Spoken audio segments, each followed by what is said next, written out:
Tyler Booker from Alabama, but that's a couple of hours away. Brian McDonald in for Sean Mapes behind the glass. I am Paul Gallant. It's the Paul Gallant Show, the most interactive sports talk show in Houston. Guess what?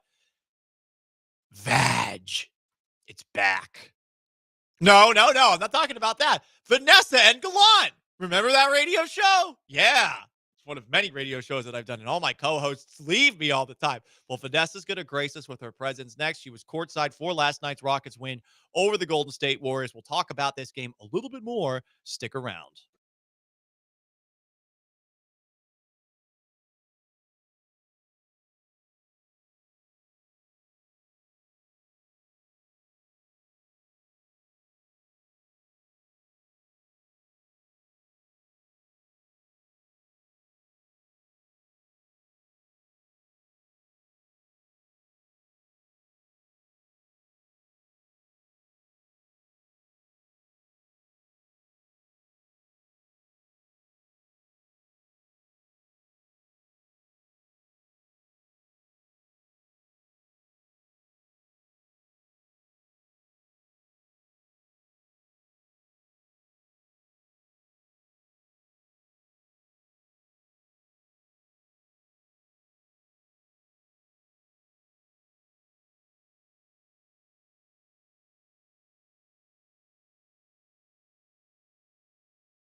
You're listening to the Paul Gallant Show, On ESPN 97.5 and 92.5. live from the Veritex Community Bank Studios. Here's Paul Gallant.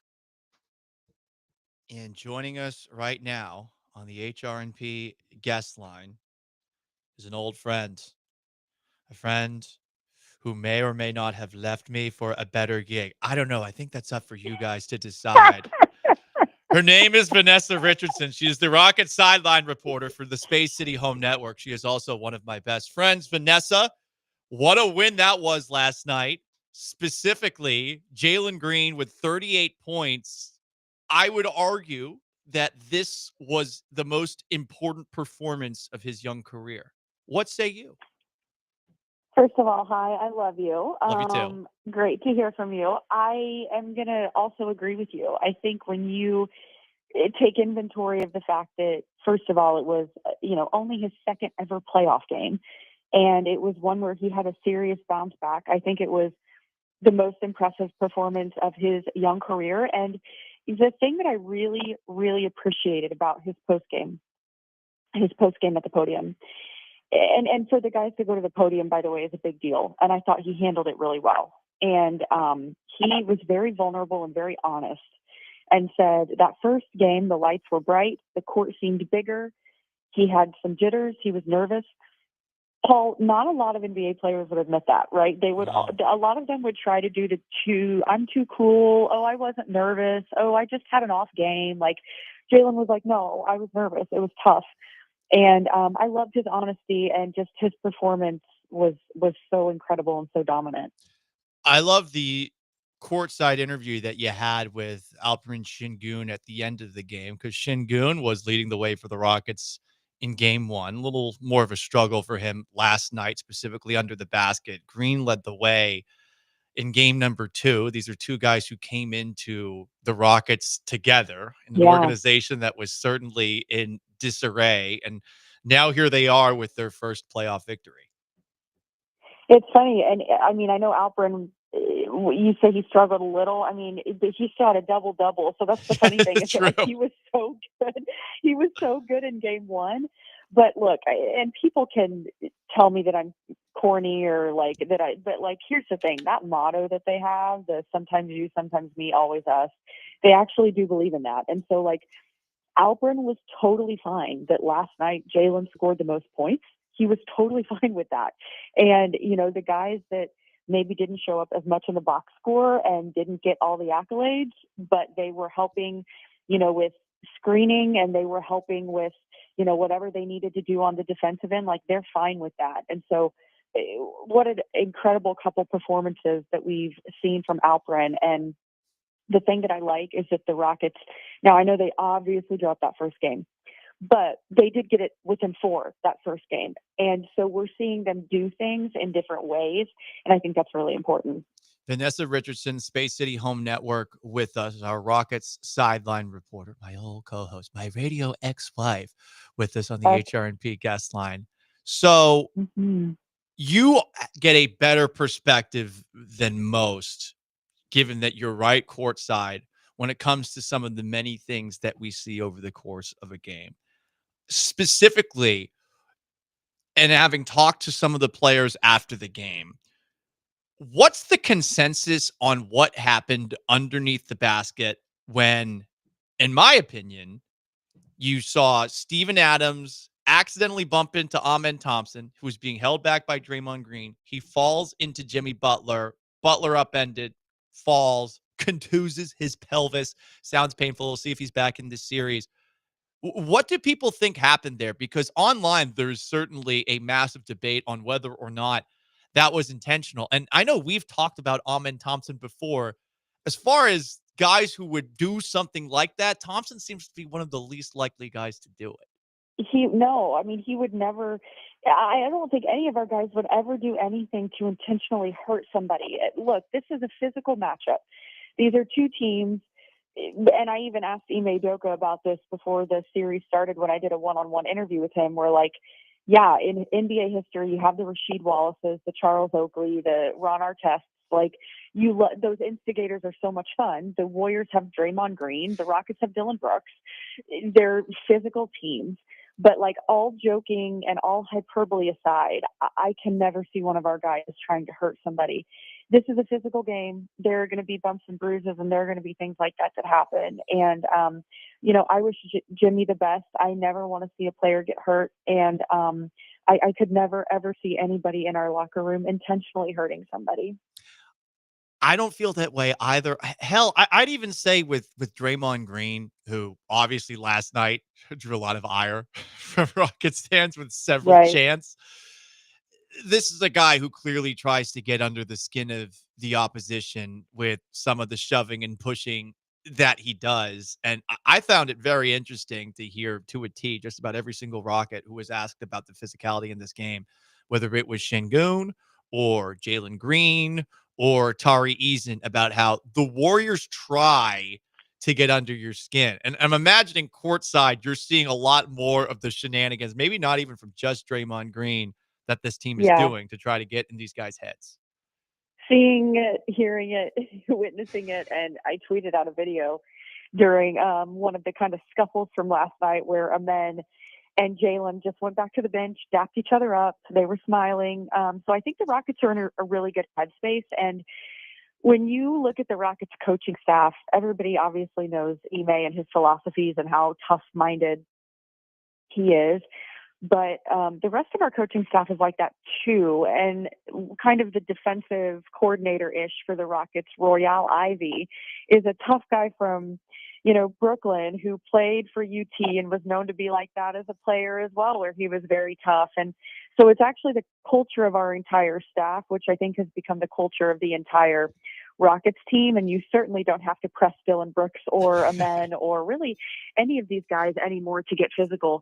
I think the maturity that this Rockets team has showed, when you have a veteran team, a championship dynasty team, and I know that they're different. I'm aware that Klay Thompson is not there. I know they now have Jimmy, but it's still the same Warriors team that Steven Adams and Dillon Brooks had to deal with in Memphis, and that Fred dealt with in Toronto, and that Ime dealt with in Boston, and that the Rockets have dealt with. So when you look at the maturity of how our guys handled that high pressure situation against a veteran team that is known to kind of poke the bear, I was really impressed with our guys for sure. Vanessa Richardson, Rocket sideline reporter for Space City Home Network, with us on the HRP guest line. You also got to have perspective on what led to the hostile act, Tari Eason throwing a towel. I'm curious as to what led up to that. And you're on the sidelines. There's probably some things that you got to take to the grave. You got to keep secret. But Fred VanVleet and Draymond Green seem to be chirping with one another. These are two guys who, at the very least, seem to get along off the court during the offseason. I've seen them on the podcast together, busting each other's chops. So how did it get from those two jawing with one another to both benches clearing, which I thought was illegal? Well, they all jaw at each other. And the funny thing is that, like, you'll see Dillon Brooks jaw with Shai Gilgeous-Alexander, and those two play on Team Canada together. And, like, despite what people think, Amin Thompson actually doesn't hate Tyler Hero. So I think it's look, there's a theatrical element to sports. They call it, quote, sports and entertainment for a reason. There is a part of it that's entertainment. There's a part of it that is, these guys are the most competitive athletes in the world. And even the guys that are bench players on NBA teams are still in the upper echelon and top tier of NBA players. These are the most competitive guys in the world. A lot of them have history together.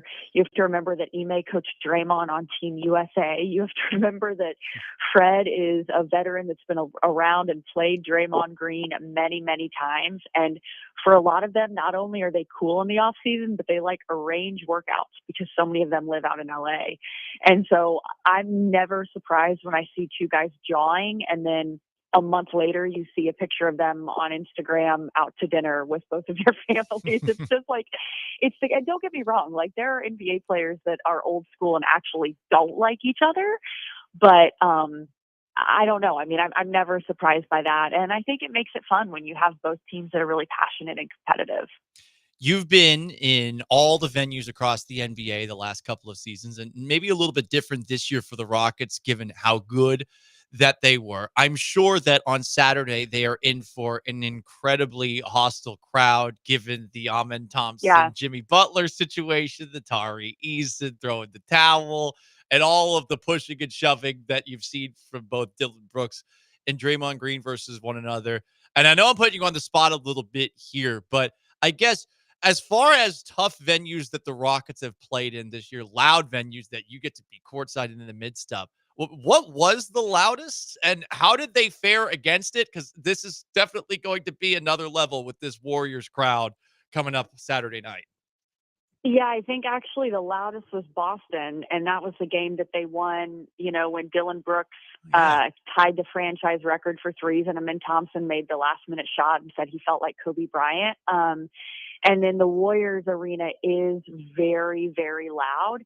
And so I don't know, it actually might be Boston number one. Warriors could be number two if you're talking about away arenas. But I mean, look, and you saw how Toyota Center got last night, right? Like playoff basketball, you almost have to put everything to the side because it's like everything, the intensity just gets upped And, the optics and the visual of everybody wearing the shirts. Well, and by the way, everybody should wear the shirts. You're not too cool to wear the shirts. Wear the shirts. So,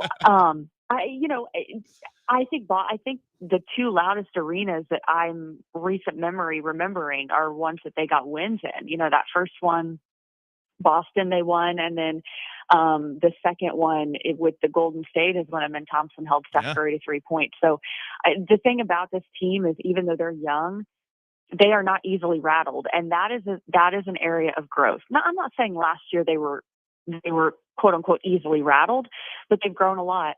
And I am in high pressure situations. I am up close, like you said. I can see and hear everything.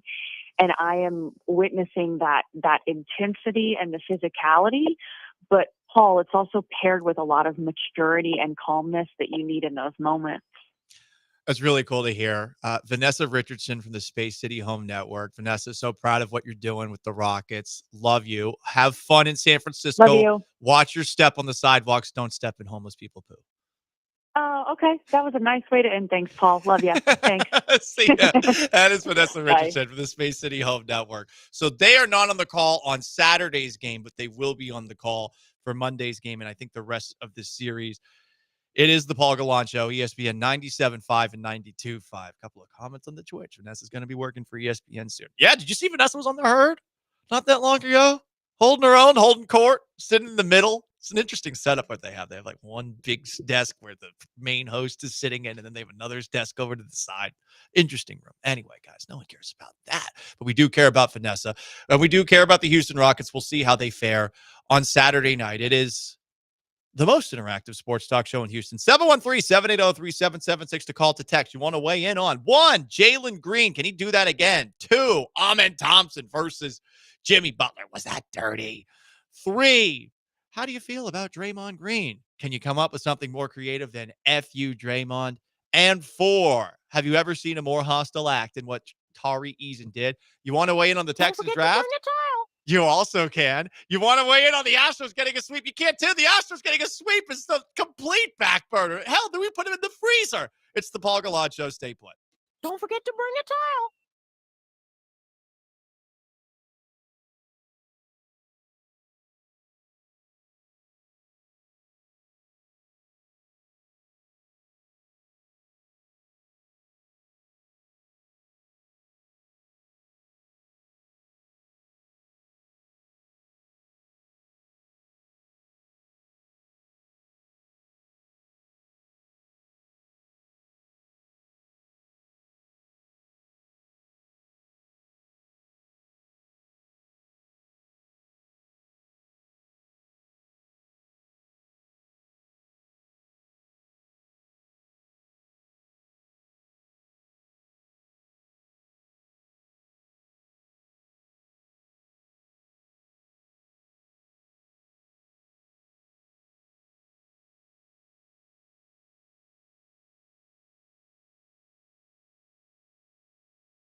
You want to get high? No, we don't want to get high. You mean you don't want Towley around? That's right. So am I to understand that there's been a Towley ban?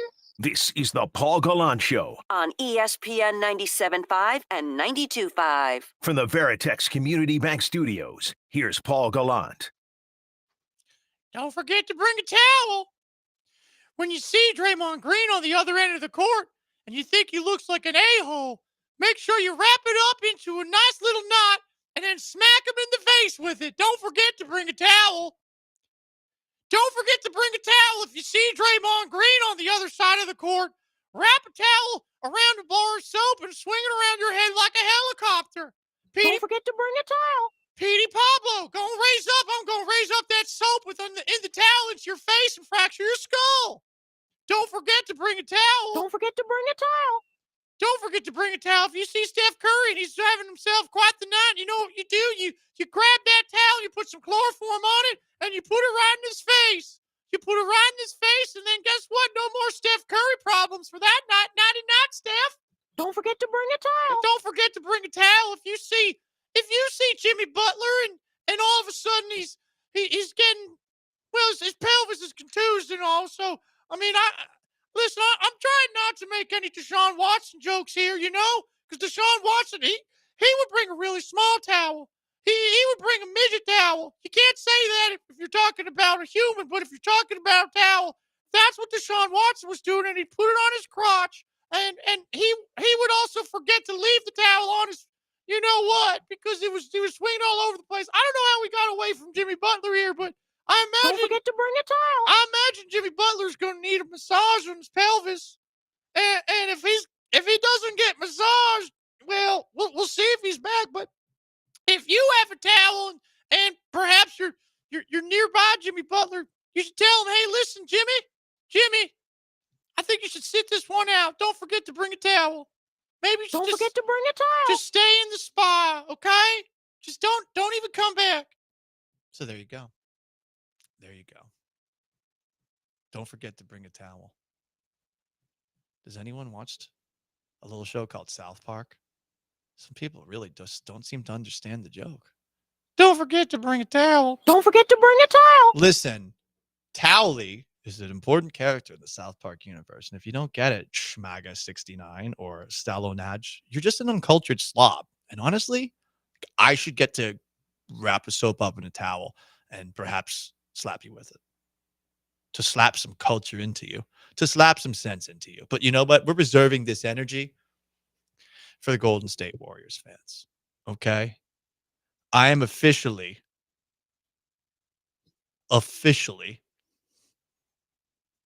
at war. Never thought I would be. It's really sad how petty I am. It doesn't take much to get me going and to hate an entire group of people. It really doesn't. All it takes is a couple of people coming after me. Maybe I wouldn't actually make it as a big time celebrity, you know? Because I found myself in the middle of the Ime Udoka press conference clapping back at people, one, from the Bay Area, two, from Seattle. Seattle people were coming after me last night. I guess Seattle roots for the Warriors now?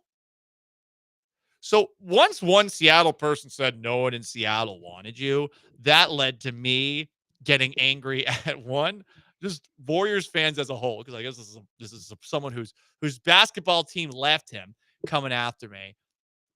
But there are a lot of people coming after me for defending Draymond Green. Like, that's the thing I'm having a tough time getting past. Like, I was defending him, and people are on the warpath calling me Chris Broussarded, saying I should kill myself, saying I'm a bad person. And I don't get it. I said the play where Jalen Green gave the forearm to Draymond's face, I said that was probably a flagrant foul. And people were like, yeah, but why are you talking about it, Rob? The internet's terrible.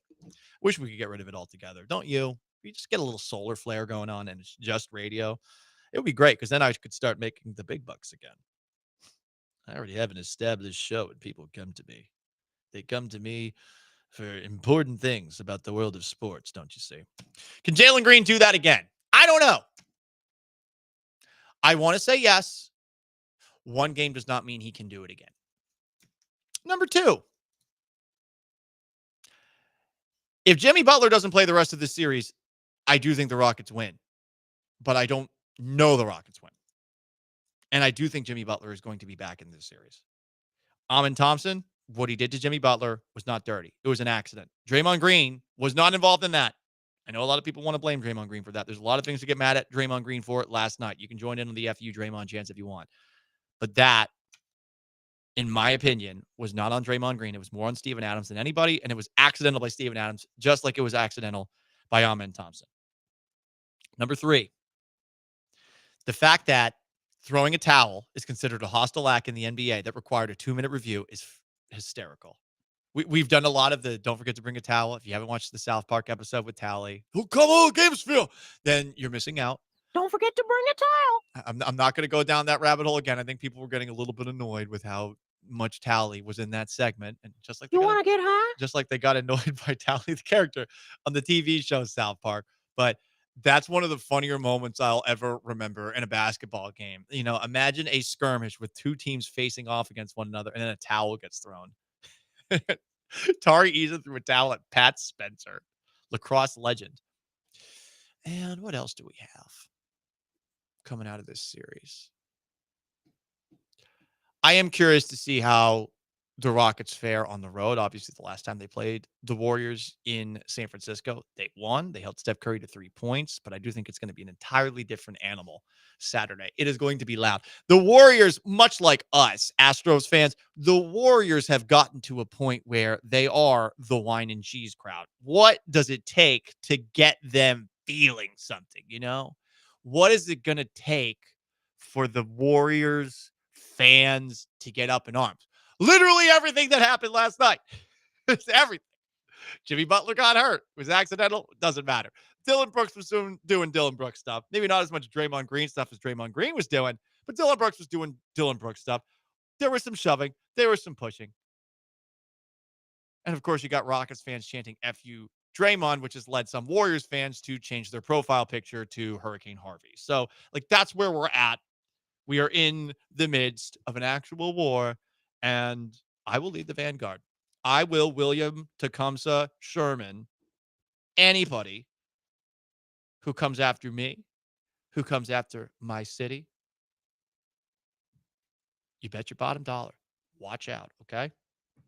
I've already been doing that. I spent way too much time on the internet going after random people like Booger Bowl, like Steph Curry. I love Steph Curry's Willie, 69. Like people like that online. I've been getting in back and forth with them. And honestly, I think I need to let go, be back. Jimmy's pelvis, 74. Jimmy's contused pelvis, 69. You should make a parody account. Yeah, maybe. Although that might lead you down the wrong rabbit hole. Mm-hmm. Yes. All right, guys. One last segment to go. The Paul Gallant Show, most interactive sports talk show in Houston. We got a little garbage time. We'll give you some final thoughts on what I think the Houston Texans will do in the draft tonight and a lot more. The most interactive sports talk show in town. Stay put.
It's the Paul Gallant Show, on ESPN 97.5 and 92.5. live from the Veritex Community Bank Studios. Here's Paul Gallant. Last chance to dance. The Paul Gallant Show, ESPN 97.5 and 92.5. I don't really have any new information on Shannon Sharpe, but Shannon Sharpe is saying he's stepping away from the network following the allegations of rape against him, and says that he plans to return to ESPN at the start of the NFL preseason. Yeah, we'll see about that. We'll see about that. The Rockets beat the Warriors last night. Let's bask in this victory for just a few more minutes. Next game, game 3, Saturday in San Francisco. But 109-94, they win last night behind 38 points from Jalen Green. Green was awesome. I loved the confidence that he showed. And to bounce back from game 1 the way that he did, as Vanessa Richardson laid out on the show a little bit earlier, having the actual chutzpah to admit, like, yeah, maybe it was a little bit too big for me in game 1, and to come back the way that he did in game 2, really good to see. And now somebody else is going to have to do the same thing. I think that next up, of the young Rockets players, we've had an Alperen Şengün game, we've had a Jalen Green game. It's Amin Thompson time. Amin Thompson was a no-show game 1. Amin Thompson in game 2 got into foul trouble. He had 3 fouls in the first minute. And the first 2 fouls were dumb. The third foul, not his fault. The Jimmy Butler one, I know that's going to be talked about over and over and over again. That was not intentional on his part. I hate that people are trying to project as if it is. And I don't really like the way that the Rockets character is being assassinated for a couple of incidents over the course of this game when the Warriors are just as guilty of a lot of things. I would like to just sit back and enjoy 2 teams that play physical basketball, play against one another, you know? Obviously, there is a vested interest in Houston winning, given that I host a sports talk show in Houston. I want to keep talking about this team. Playoff basketball is significantly more entertaining than regular season basketball, which is why we're talking about it as much as we are, which is why I'm going to the actual games themselves. Why don't you hear every single game, Paul? Listen. It's a good question. I actually should probably go to Toyota Center a little bit more. I feel guilty. They gave me a personalized jersey, for God's sakes. I should be there a little bit more. But the playoff basketball is fun to talk about. I hope the Rockets win. But there is a part of me that just wants to sit back and watch 2 teams beat the hell out of each other and play a little football in my basketball. Because the Warriors do it and the Rockets do it. And sure, the Warriors aren't the team that they used to be, but Steph Curry, good God, he is fun to watch. Don't deny it. Don't deny it. Oh, he chose his mouth guard weird. Stop. Come on. The guy's fun to watch. And there's an element of Draymond Green, which you hate watch. You like hate watching him. You do. You like the villain. We all like the villain. Villains make things compelling. It's fun to have somebody that can rally an entire crowd together under a chant of F you, Draymond. It's fun that Draymond Green responds to that by saying, that's not even original. So what we're going to have to do in the coming days before game 5, which is going to be next Wednesday, and it's at 6:30. Finally, we don't have to play this BS West Coast time. 6:30 next Wednesday. We got to think of something more original. I don't know what it is because I haven't really put any thought into it. Okay. My brain's kind of scrambled. I did a live stream at 3 a.m. that 3 people watched after the Rockets game because I didn't leave the Rockets game until 2. So you want to get high? I mean, Tally, I'm going to need you to step back. Okay. Tally, I get it. Like the Tari Eason towel throwing, a hostile act, was one of those things where, like, we can make Tally a part of the show for a whole show, but Tally, please do not ask me if I want to have a good time. I mean, ask me if I want to get high. Okay? Please don't. I'm just a man who's got a plan, but today there hasn't really been much of one. We've just been talking about this a lot. Texans draft plan. It's going to be Tyler Booker. Screw it. If there is a way to bet on the Houston Texans to draft someone based off of everything that we heard from the Texans through Todd McShay, well, not Todd McShay, through Daniel Jeremiah, and from what we just heard earlier in the show from Tyler Booker when he was on with Kay Adams, this is a guy who likes to make people hate football, and not in the way where it's like me watching a 3rd versus 4th place Texans-Titans game on a Thursday night featuring Malik Willis and Davis Mills. Like, not that kind of make me hate football. No, Tyler Booker wants to bully you at the line of scrimmage to the point where you hate football. And you want a leader like that leading your offensive line room. They don't have that. If he's like Will Anderson, I like that a lot. And D'Amico Ryans, he loves him, his Bama guys, but he also loves him some guys that are like Will Anderson. And something about D'Amico Ryans, it is a collaborative process between him and Nick Caserio. I think that needs to be acknowledged. Ryans has said he needs to be a little bit better as a scout, but as far as input, he definitely has some. This is input where I feel like he is literally standing on the table and doing a little dance. Perhaps it's an Irish river dance. Perhaps it's the Cupid shuffle. Perhaps it's the, what's the other thing? The wobble. He is on the table and he is doing all the insufferable dances that should be banned from weddings. Copperhead Road. He's on that and he's doing it for Tyler Booker. So I think they're going to take Tyler Booker again. If you can find a way to bet on that, you should bet on that possibility. Last chance to dance. Time for a little garbage time before we turn things over to the Killer Bees.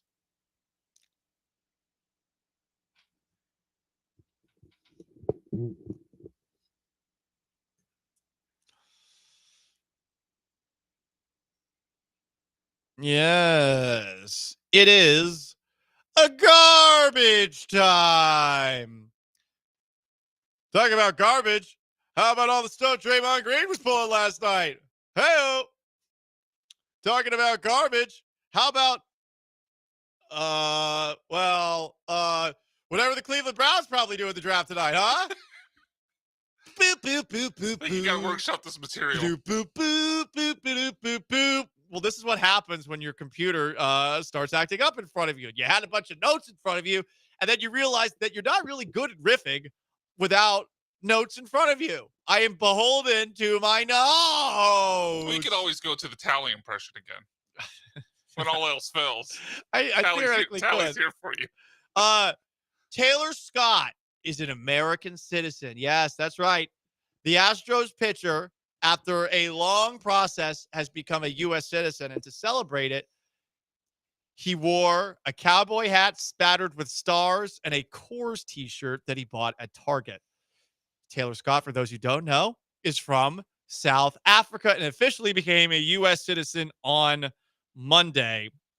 He began the process to become a citizen after marrying his wife in 2018. So congratulations to Taylor Scott. Remember when South Africans were bad? Does anyone remember that? Well, wasn't the Blade Runner South African? I don't know if Blade Runner was South African, but I do know that in Lethal Weapon 2, the bad guys were South African.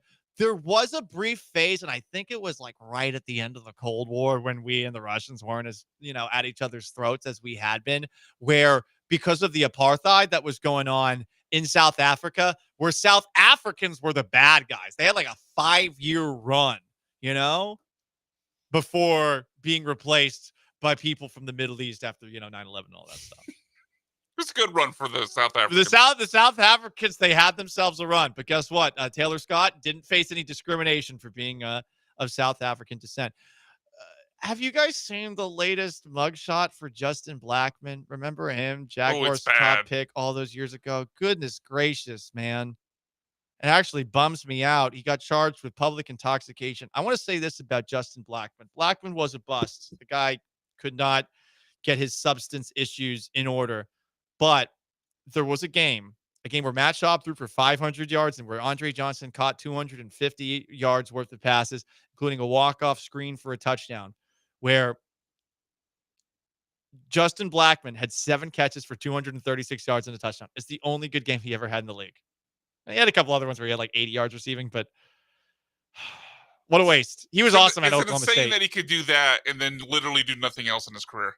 Yeah. You could go for over 200, but you're not capable of doing anything else. This is where I call a guy a bust. He was clearly capable of doing this.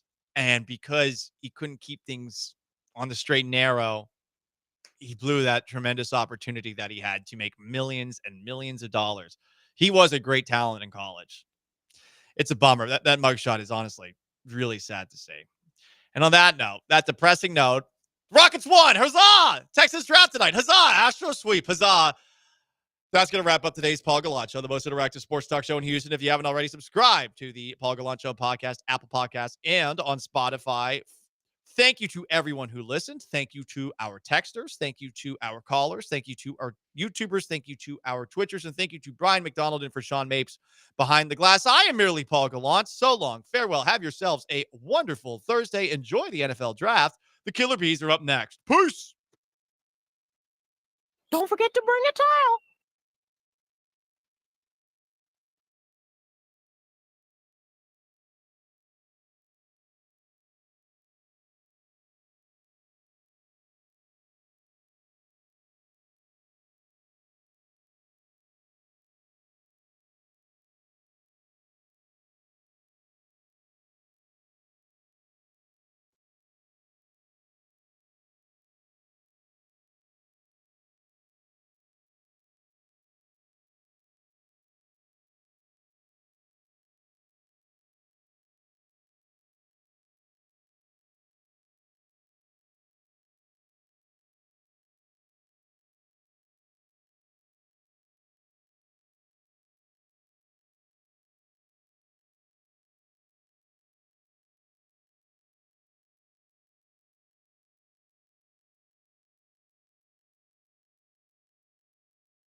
Ooh, what up, H-Town? Hey, how we doing?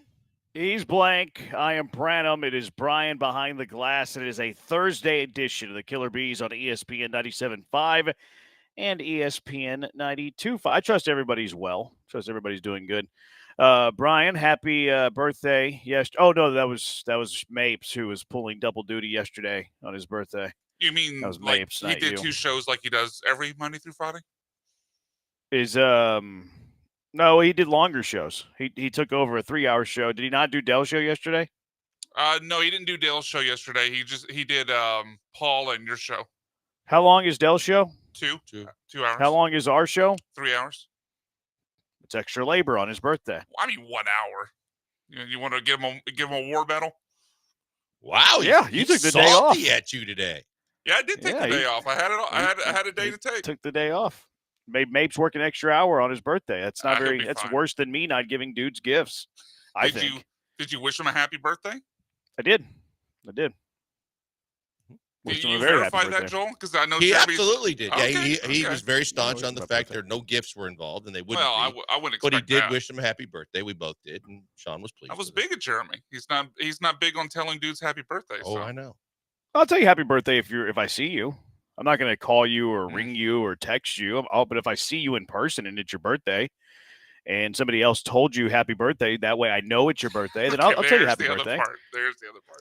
I'm willing to tell you. So if I know it's your birthday and I see you, I'm going to wish you a happy birthday. I'm not evil, but I'm not going to seek it out. Like, hey, and put it on my calendar. Well, that's weird. Rockets won a basketball game yesterday. Go Rockets! I'm away, by the way. I'm on a remote. Where in the world is Branham, San Diego? First one to text, Twitch, YouTube, tweet. We'll give you a T-shirt at our next remote if we have any left in your size. But anyways, Rockets win a basketball game yesterday. They even the series, must win-ish, must win adjacent, however you want to describe that game yesterday. Rockets really controlled it, had no problems in a Game 2 victory. Yeah, no, very much what you had to get done that we talked about yesterday. It was a must-win scenario in my mind, and they got the job done. We can talk about Jimmy Butler. We can talk about the other factors, but let's not miss the fact that from the jump, literally, the Rockets were in control. They were playing their style.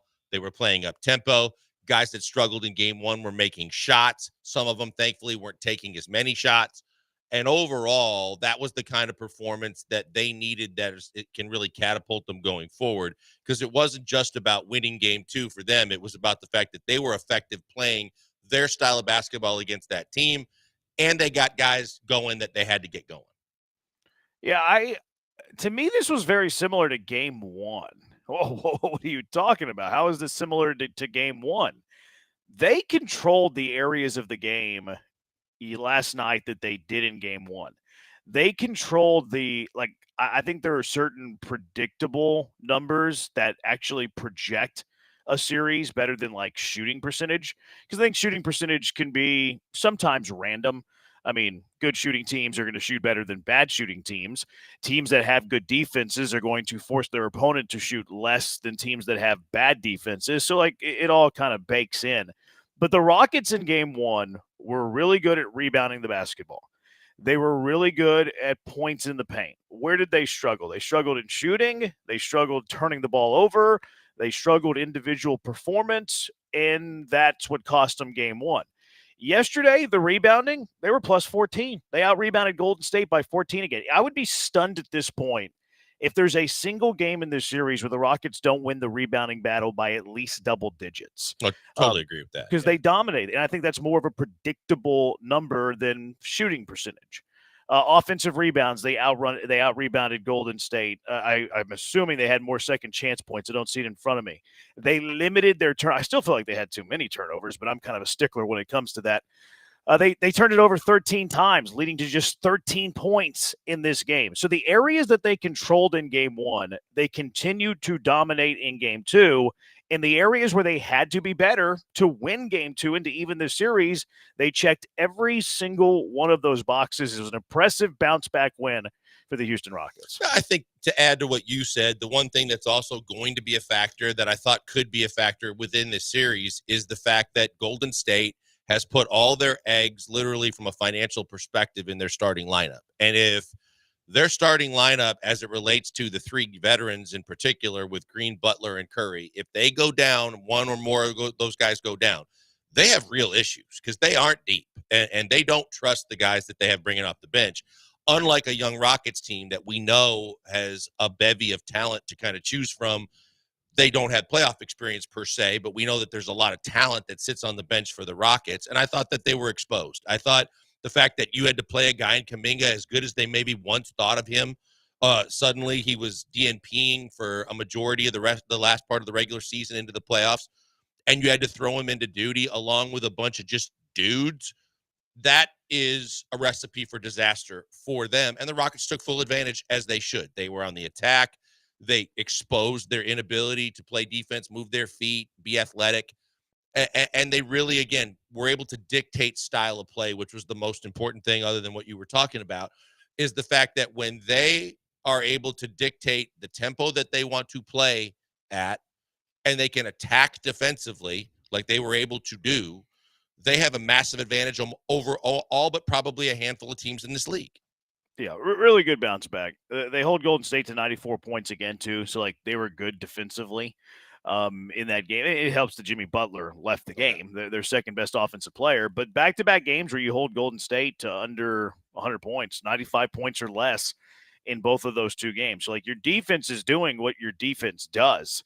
So add that into the category of rebounding, offensive rebounding, dominating in the paint, and your defense holding an offense to 95 points or under in both games of the series. The difference is one night they played good offensively, and the other night they did not play good offensively. I think there are two storylines from yesterday's game, and depending on what city you're in might dictate what is 1A and what is 1B, because the two storylines, in my opinion, other the sub-storylines here, Jalen Green dropping nearly a 40-burger on Golden State after he scored 7 points in game one, which is an unbelievable ebb and flow from 7 to 38. It's insane for a player of Jalen Green's caliber, although consistency is the knock on him. And then the storyline I think you're probably talking about if you're in a certain part of the Golden State today is the Jimmy Butler injury. And you're probably cursing the name of Amen Thompson today. So to me, those are the top two stories. Which one do you want to hit first? You call it. I'm ready on either one. I've got opinions on both. I think you're absolutely right in terms of those are the main storylines coming out. Let's take the second one first. A lot of people are already. So I won't call it. Okay, call it, Jeremy. No, let's go second one first. I just believe that I'm seeing to the point of saying that Amen Thompson's a dirty player. I mean, I saw Josh Ennis, of all people, tweeting out, Draymond Green, how dirty can he be shoving Amen Thompson? Look at the replay. In this situation, Draymond didn't do the pushing. It was kind of lost in the shuffle that you've got friendly fire. Steven Adams ends up kind of getting in the middle of a rebounding situation and bumps into Amen after Draymond was kind of yanking on Amen, and Amen was kind of thrusted forward to where he hit Jimmy Butler. I rewound it. I watched it multiple times. I saw what was going on Twitter. If you think that play right there dictates that Amen Thompson is dirty and that he did that intentionally, then you're an idiot. And if you're an idiot and you're a Golden State fan, then you can fuel your fire with it and you can have your vitriol and your venom and you can point your fingers and boo all you want when the Rockets come rolling in. But he ain't no Draymond Green. He didn't do anything dirty, and that's just one of those unfortunate situations that can happen in sports. How about the play where he had with Giannis earlier in the year? With Giannis and I think he got ejected when he yanked him down by the neck. Oh, well, okay. I still don't think he's dirty. I think he's extremely physical. I don't think that he was trying to hurt Giannis. I think a lot of times Draymond's trying to hurt someone. When you're kicking guys in the groin and you're flailing your arm into people's faces and you're doing stuff like that, throwing hard elbows into guys' jaws, I think that the track record is extremely long and it's easy to point a finger. Is the conversation Amen dirty or Draymond dirty? There's both. From a Rockets perspective, I think the fan base is pointing tons of fingers at Draymond for the antics all night long, and people are putting together reels of everything that he pulled in game 2 and what was happening in game 1. I like Amen's toughness. I don't think Amen backs down to anybody, no matter if he's slight of build or not. I like the fact that he is a very tough player. Even in the Giannis situation, did I feel like it was unnecessary and it was worthy of a flagrant foul? Yes, I did. Did I feel like he should have been ejected? No, I did not. Do I think at the end of the day that he did that trying to hurt Giannis? I do not. Okay. Yeah, I mean, it kind of morphed into a secondary conversation there. Draymond, I absolutely think is filthy dirty. I want to be very clear on that. I thought we were talking to men. Draymond does the little elbow things at every point of the game. Golden State, he comes down the floor. He had the ball in his hands last night, and everybody knows they're calling a timeout. Everybody in the building knows they're calling a timeout, and he brings it to the top of the key, and it gives him just a little elbow nudge, nothing to do serious damage, but boom, I'm here. That's bush league. That's a little dirty to me. And then of course, stepping on people's midsection. I mean, we could go down the list of things that Draymond has done where he is dirty. Draymond is absolutely dirty, 100%. Cannot stand him. Terrible to watch. This is what's fun about these playoff series is that you start to hate these players. And I think that Houston fans are there with Draymond. And, of course, there's been a long history with Draymond way prior to this season. So, yes, we're in 100% agreement that Draymond Green is a dirty player. It's his niche. I think he kind of thrives off of it, too. Amin Thompson, I think it's fair to have the conversation. Not from anything he did last night, though, to be very clear. The play where Jimmy Butler got hurt was not a dirty play. I thought that Draymond initially pushed him. Going back and watching the replay, he didn't push him. He's boxing him out, and, like, Amin's trying to get around him, so, like, all his momentum and his force is going forward, and then he trips on his foot and then falls down, and as he's falling down, he clips Jimmy Butler. So what Amin did, I thought Steve Kerr handled that part of his press conference actually very well. He's like, from what I understand, it was inadvertent contact. Amin Thompson was falling down. That's exactly what happened. Like, Steve Kerr nailed it. Like, nothing from that play by Amin was dirty at all. I didn't see anything from Amin Thompson yet in yesterday's game that was dirty at all. The one play that I would point to this season where Amin Thompson could start to be given that label was that Giannis play. That Giannis play was, I would call that Giannis play dirty. I mean, he yanks him down by the neck from behind. I think and got ejected. Right. I don't think he should have been ejected. And I think that one play, if you go across the league, I think one play, do I think that he was trying to stop a layup? Do I think that he was absolutely trying to prevent him from, was he trying to tackle him and he caught him above the shoulders? Yes. Do I think that makes him a dirty player? I don't. I think there's almost every player in the league that plays consistent minutes is going to have a play or two where, whether it was intentionally seeking out that kind of, contact or not, they're going to get that label for a play that happens, whether it was intentional in their mind or not when they were going up to make the play. This stuff happens, right? A lot of guys unintentionally end up catching guys in the grill, and the next thing you know, they're getting thrown out or flagrants.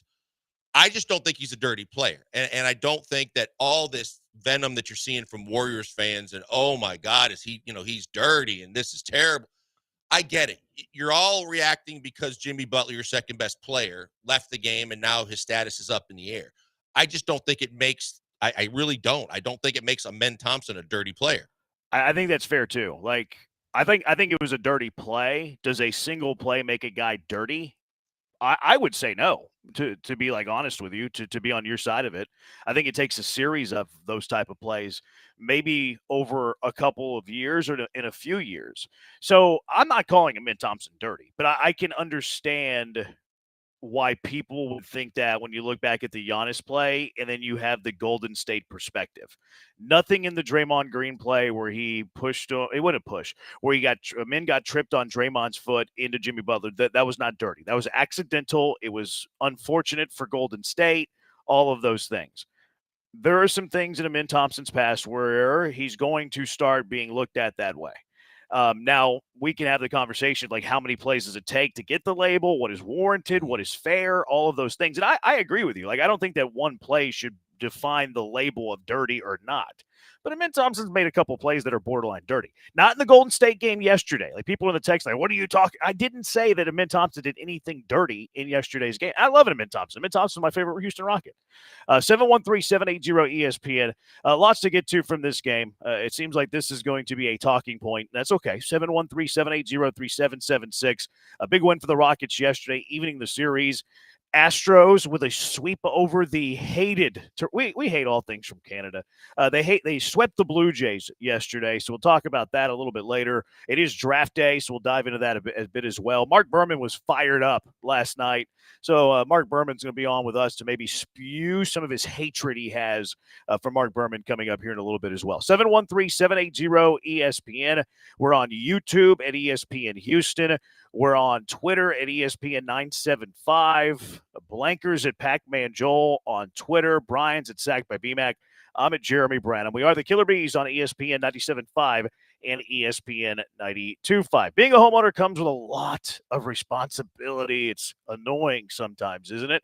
Also comes with unbelievable cost. Well, Ownwell's here to help you with a couple of things. Let them take a little bit of that responsibility off your plate, but also help you with the cost. A lot of homeowners are overpaying on property taxes, and it should not be you.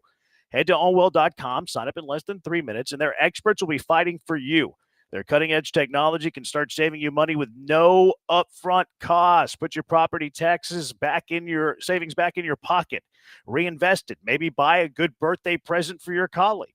Ownwell handles it all from start to finish, delivers top results, no upfront cost. I'll say it again, only pay if you save. There is no risk. All that you can have here is reward. Here's some numbers. 86% of these Ownwell's customers receive a reduction. The average customer saves over $1,100. What are you waiting for? No risk, all reward, potentially a comma in your savings. Where else are you getting a comma in your savings? Ownwell, that's where. The deadline to protest May 15th. Don't run out of time. Save money on your property taxes with Ownwell. Sign up in less than 3 minutes. Start that protest today at ownwell.com, OWNWELL.com, ownwell.com.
You found the killer bees. Live from the Veritex Community Bank Studios, here's Joel Blank and Jeremy Branham.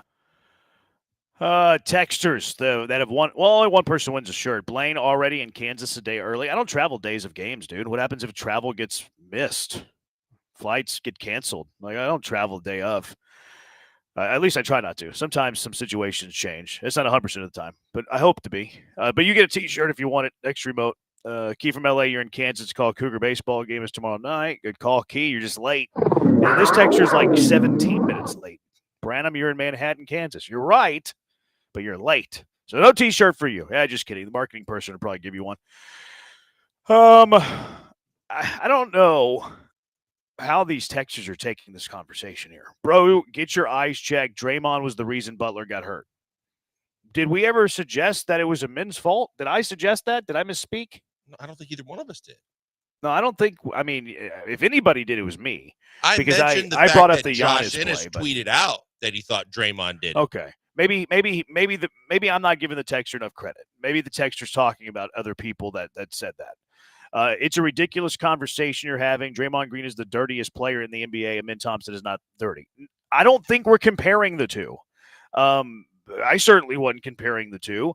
I agree Draymond Green is dirty. I would say Amin Thompson is not dirty, but there have been a play or two in his really this season that you could question it. I'm not including the Jimmy Butler play. I'm talking about plays from earlier in the regular season, but you get Golden State Warrior fans who are hating Amin Thompson today. They're going to go back and dig those things up. I'm not calling Amin Thompson dirty. I'm saying he's done some things that might be dirty in the regular season. At least some people might view it that way from their perspective. It's almost like Padre fans calling Dubon dirty for the collision with Ariz. No doubt. That's a very good comparison. Calling Dubon dirty for the collision with Ariz is very similar to calling Amin dirty for undercutting Butler because he was tripped into him. That's a good call. I agree. I totally agree. Yep. One play by one player in one game of the year is meaningless. It was probably payback for something that happened earlier in the game. Wait, comparing last night's him, play or just comparing him to Draymond is a joke. No one's comparing him to Draymond Green. Like, what are we doing here? Which one? The previous text. I think he's talking about the Giannis. The Giannis play. That's what I thought. Okay. Hard foul is different than a cheap shot. I mean, you can go Google the Amin Giannis play and judge for yourself. Like, he hits him in the face and grabs him by the neck from behind and yanks him down. Like, is that a hard foul or is that a cheap shot? I guess it's relative. I guess it depends on who you ask. And I like tough physical play. We know this about me. If you think Jimmy getting hurt was a dirty play, you're nuts. It was clearly unintentional on everyone's part. Hard agree. Couldn't agree with you more, Texter. Yeah. I by the way, the Ryan Hollins comment when Butler went down reminded me of you immediately. I don't know if you caught it or not.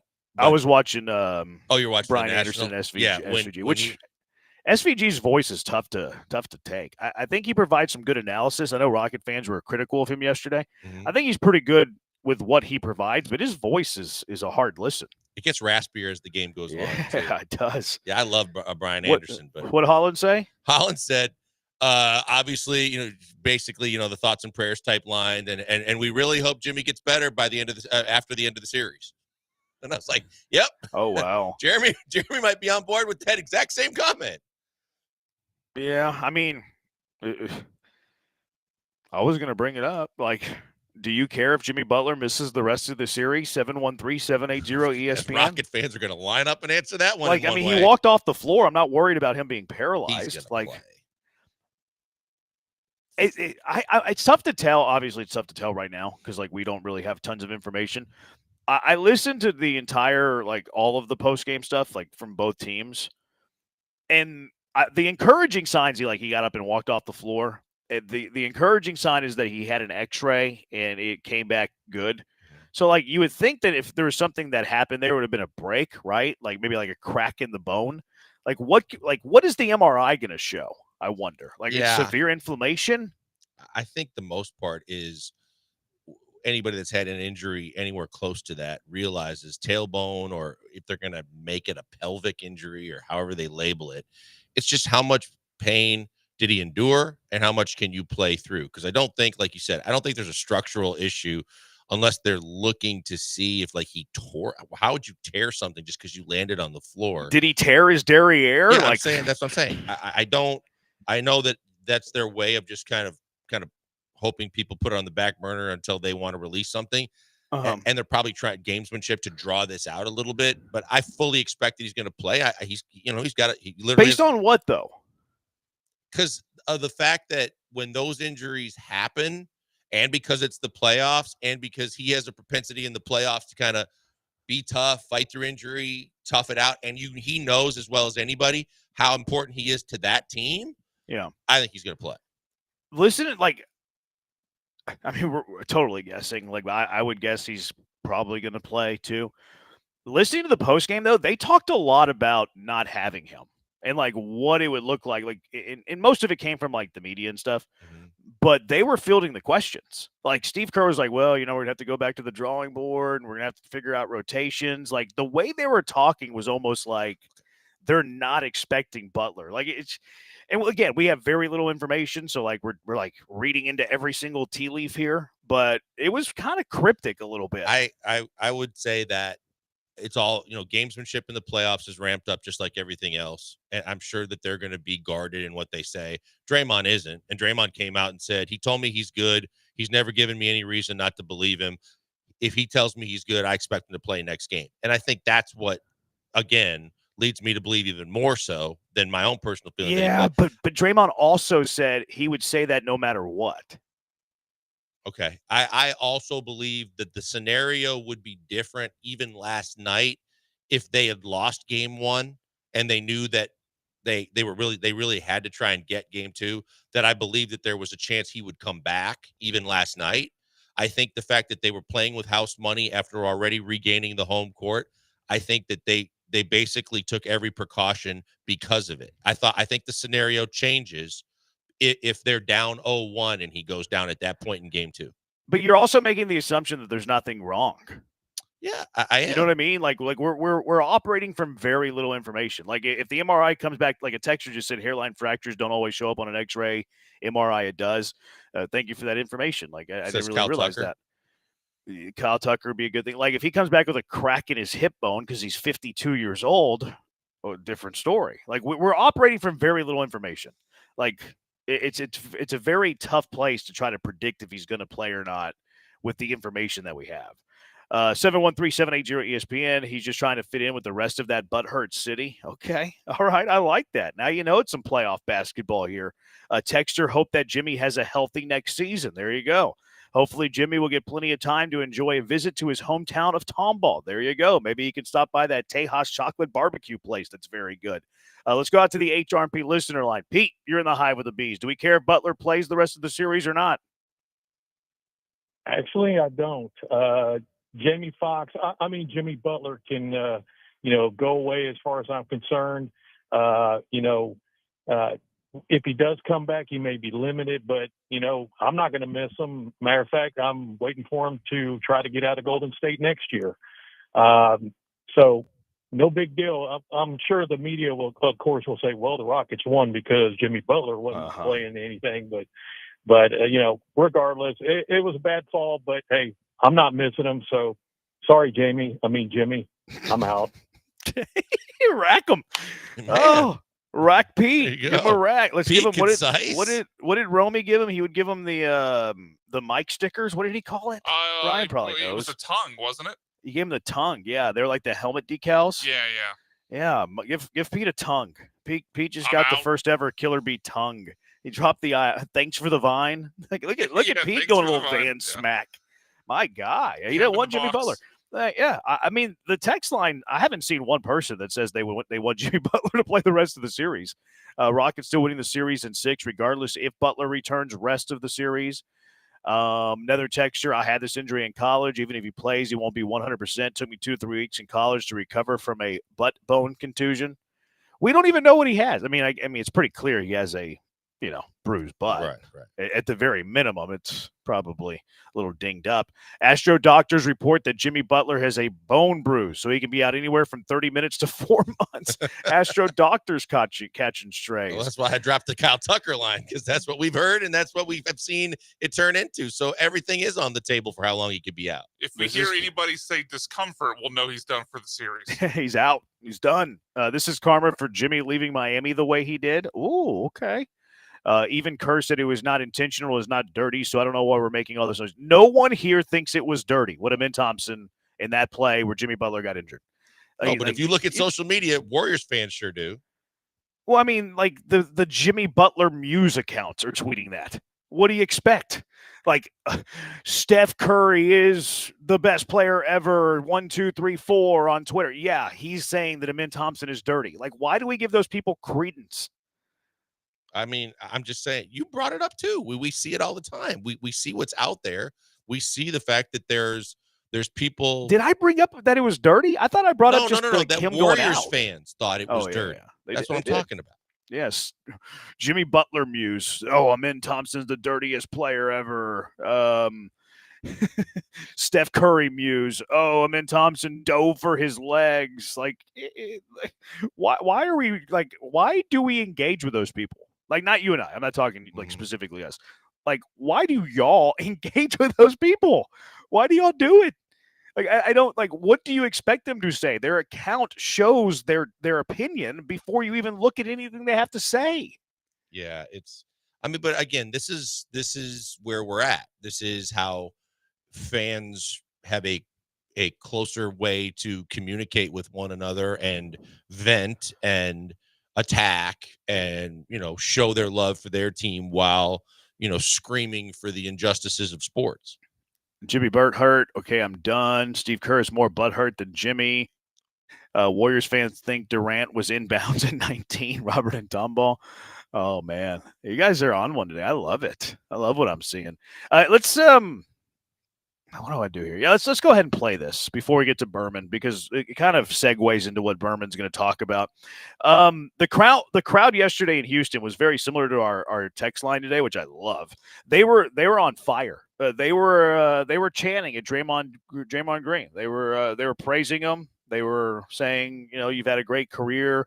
They had a lot to say to Draymond. We know what the chant was. Here's crybaby Steve Kerr, coach of the Warriors. After he was not even asked about the chant. Let me set that up by telling you, he was not even asked about the chant. He took it upon himself to go into, I wouldn't call it a rant because it wasn't that long, but he took it upon himself to bring it up without being asked. And this clip you're going to listen to is like 2 or 3 different answers from 2 or 3 different questions, but they all pertain to the chant that the Toyota Center was praising Draymond Green with last night. It's not ideal when a crowd is, chanting F you, Draymond. It's just, I don't know. I mean, they did it in Boston a few years ago in the finals.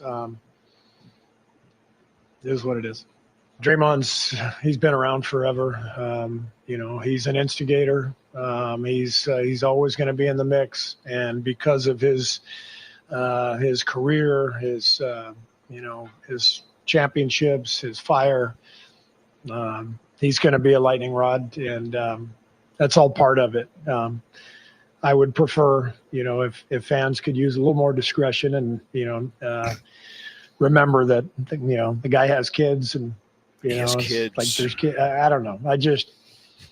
Maybe I'm old school, but I'm all for the fans cheering for their team, and if they want to yell at the opponents, great. But I don't know. I just think FU it's a little much.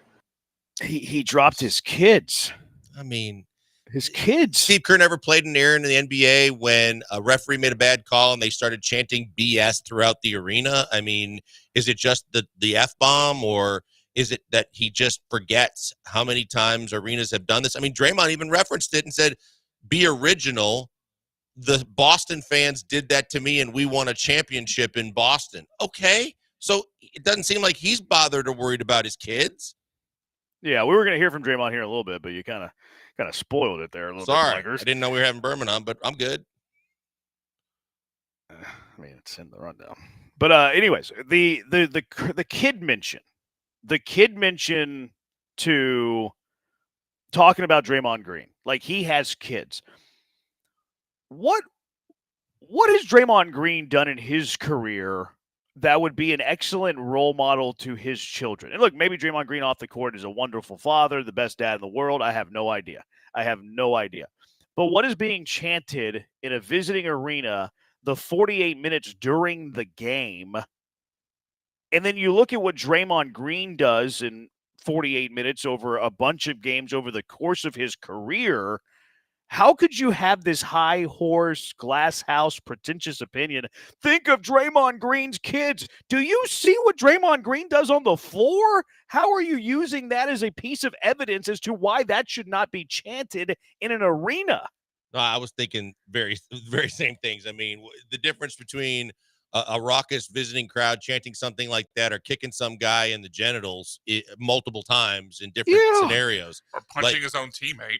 I mean, or the whole Nurkic thing where he's trying to soft sell that he's trying to get post position and taking a reverse haymaker to the guy's jaw.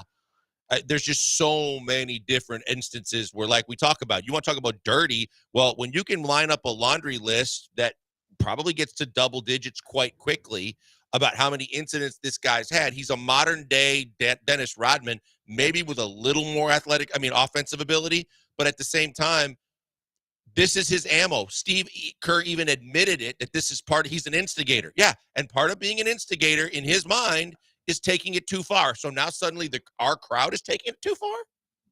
Steve Kerr cussed once upon a time at a press conference, later apologized to his mother. I'm sure that he's had a few expletives that have left his mouth during the course of a game that had probably been within earshot of children. And I imagine Draymond's kids, if they're at the game, they sit pretty close to the bench. I'm just guessing. I don't know that for sure. I don't know where the family seating is for NBA teams. But like the pretentious, we are holier than thou, whenever your actions in the past, whether it's yours, Steve Kerr, or Draymond Green's, who hasn't exactly been this excellent role model when it comes to playing the game the right way. Like, what are we doing here? Like, you're kind of gaslighting everybody. I didn't like that at all from Steve Kerr. And maybe the worst part of it is that he went into it on his own. Like, if you get asked the question and you give your opinion, okay, it's your opinion. I can disagree with it. And I'm probably saying the same stuff I'm saying right now. But for you to do it on your own, it makes it even worse to me. Let's go out to the HRP listener line, 713-780-ESPN. Dave, you're in the Hive with the Bees. What's up, Dave? Hey, I just want to give a different angle to that. And I'm a Rockets fan in the whole nine. But I don't know if you guys remember, and he may be very sensitive about this, because Steve Kerr's father was killed, I want to say overseas somewhere. And when he was playing in Arizona, they went and played some college. I don't know if it was New Mexico State, who it was, and they chanted like stupid, Steve Kerr, there's dead, or something stupid like that. And that would explain if he's more sensitive about that. And that's just one of my takes. I remember the stupidity of the fans chanting, Steve Kerr's dad is dead. Yeah. Well, and obviously in college arenas, there's been plenty of incidents where it's tasteless and the kids go too far. But even the fact that this has happened previously, this happens across the league, but it's happening to a guy that kind of loves it and kind of deserves it because he's asking for it in a lot of ways. If Steve's upset by the F-bomb, okay, sorry, not sorry, but it's not the first time you've heard it. Did you do this in Boston? I don't remember, but if you did, it's not going to change it. It's probably going to just they're going to do it more now. Yeah, I think it's a good point, Dave. I had forgotten about that. And maybe it does, hit a little closer to home for him than we really understand. So that's a good point. Maybe it brings some context to it. I still don't love it. Still don't like what he had to say. Don't love that he kind of went to it on his own either. But it perhaps does add some context as to why Steve Kerr would have that opinion. I remember that it happened, but I really forgot about it until Dave brought it up. Malcolm Kerr was his father. He was the professor of American University of Beirut, and he lived there, because he was the president of American University of Beirut, and he was killed by a couple of gunmen. Yeah, I believe it was an attack on the embassy there in Beirut, but I remember seeing a documentary on it, and I know that they've done documentaries and stories about how he and his mom got word and how they reacted and all the different things that went through. A very, very sad situation. Yeah, so maybe you're right, Dave. Maybe that is part of the reason. Still don't like what he said, though. All right, let's go out to the HRP listener line. Adrian, you're in the Hive. What's up, Adrian? Adrian, let's go. All right. Lamont, I can only imagine how Jordan viewed Steve Kerr. I bet he had to sit in the front of the plane charter away from the team. Kerr definitely has a punchable face, and he spent the entire game yesterday griping at the officials because you know why, I think? I think he knows that his team has no chance to match the toughness and the physical nature of the Houston Rockets, and his only chance in this series is to try to diminish that by getting a very tight whistle. I think that's why he was on the refs from the moment go, because I actually think the Rockets got a bad whistle. I feel like a lot of the 50-50 calls went against Houston, in fact. Well, I think early in the game, too, especially when he knew they were taking it to him, he was going nuts on every single call, to your point. Even after the timeout, what are we doing here? And he's chasing guys around. He forgets that they didn't call the double tech on Draymond and Brooks when they should have, because if they did, Draymond might not even be in the game. And you're right in the fact that I mentioned before the series even started, he's already going to his old coach's antics, Phil Jackson, and he's already lobbying to get the officials to call a tight whistle in the series by saying, have we seen how Steph is just unfairly grabbed on every pick and every contact? Because that's what Phil Jackson used to do. And the very next game after he did it, he normally would get the referees to call the game that he wanted it called. It just hasn't worked this time. Yeah. I thought it was a fair whistle, but a couple of the 50-50 calls, like, could have went the Rockets' way. You had the Draymond Dillon Brooks play that you mentioned. The Dillon Brooks 3-point attempt where they called him for the offensive foul for sticking his leg out was pretty borderline. The Draymond Amin collision in the first quarter was pretty borderline too. Like, I didn't think it was a poorly officiated game one way. I thought there were a lot of 50-50 calls that Golden State actually had the benefit of. I didn't think Jalen deserved the flagrant. He never hit him. I think he wanted to give the impression that he was pushing through like that. But when you looked at the replay from the backside, maybe it was someone's cell phone too that was sitting on the baseline. I don't believe that there was contact ever made. And Draymond actually got the hit by sniper reaction on a tape delay because he waited till a couple seconds later and then went down. I think that there was contact there. It was very, very minor. I definitely think it was intentional, though. Like, Jalen shouldn't have done that. And Draymond definitely oversold it. Draymond very, very much embellished it. But Draymond did that so he get the call, and it worked. Yeah, I thought Jalen was in the wrong there. Yeah, Jalen and Tari need to learn from what they did last night and not do it again. Yeah. 713-780-ESPN. Let's go back out to the HRP listener line. Adrian, you're in the Hive. What's up? Hey, how's it going? I just wanted to chime in on Steve Kerr's comments about Draymond Green, people and saying that the Houston fans need to remember that he has kids. I think Draymond Green needs to remember that he has kids. I don't think Steve Kerr should throw the responsibility on the Houston fans. I mean, if you're a controversial character in the media and you do stupid things, there's going to be repercussions in your personal life. You know, it's no different in politics than anything else. It's just that it was a really foolish comment for him to make, especially the way Draymond Green plays and what he's known for in the NBA. And I'll let you guys talk about it. Thank you, guys. Thanks for the call, Adrian. No, I think we covered that. I think we're in agreement. It's just, from the standpoint of should he have brought it up? No. If he was asked about it, you're right, Jeremy. It's a different story. Then address it. Go ahead. But the fact that unsolicited, especially with everything, the success you've had, the fact that you admit that this is what the guy does, that's part of his ammo. He's an instigator. And sometimes this is, especially on the road, that these things are going to happen. And it's not the first time you've been through it. Get over it. 713-780-ESPN. Let's go back out to the HRP listener line. Chuck, you're in the Hive. Chuck, what's going on?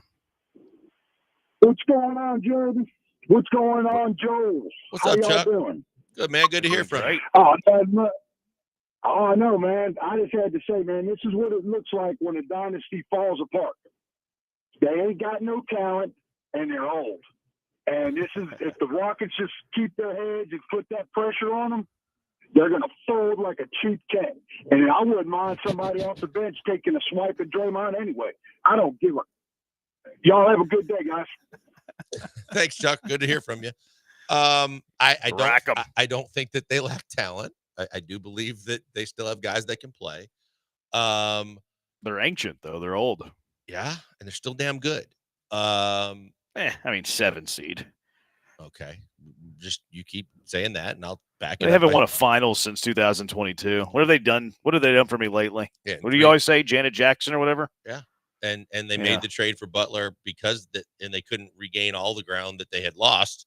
But the Butler trade gives them another very good player and that's why you got to be careful, because now with the home court switching to Golden State, to San Francisco for two games.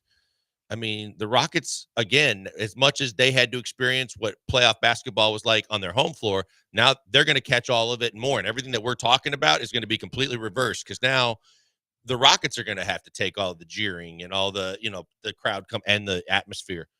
And let's see how they take the punch as well, because it's going to be another challenge for this team. They don't have to worry about Jimmy. He's got a broke back. 7-1 spinal. 713-780-ESPN. Mark Berman, he's going to sound off on Draymond Green. We'll see if we can push him into getting angry. It is the Bees on ESPN 97.5 and ESPN 92.5.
You're locked in with the Killer Bees on ESPN 97.5 and 92.5. Live from the Veritex Community Bank Studios, here's Joel Blank and Jeremy Branham.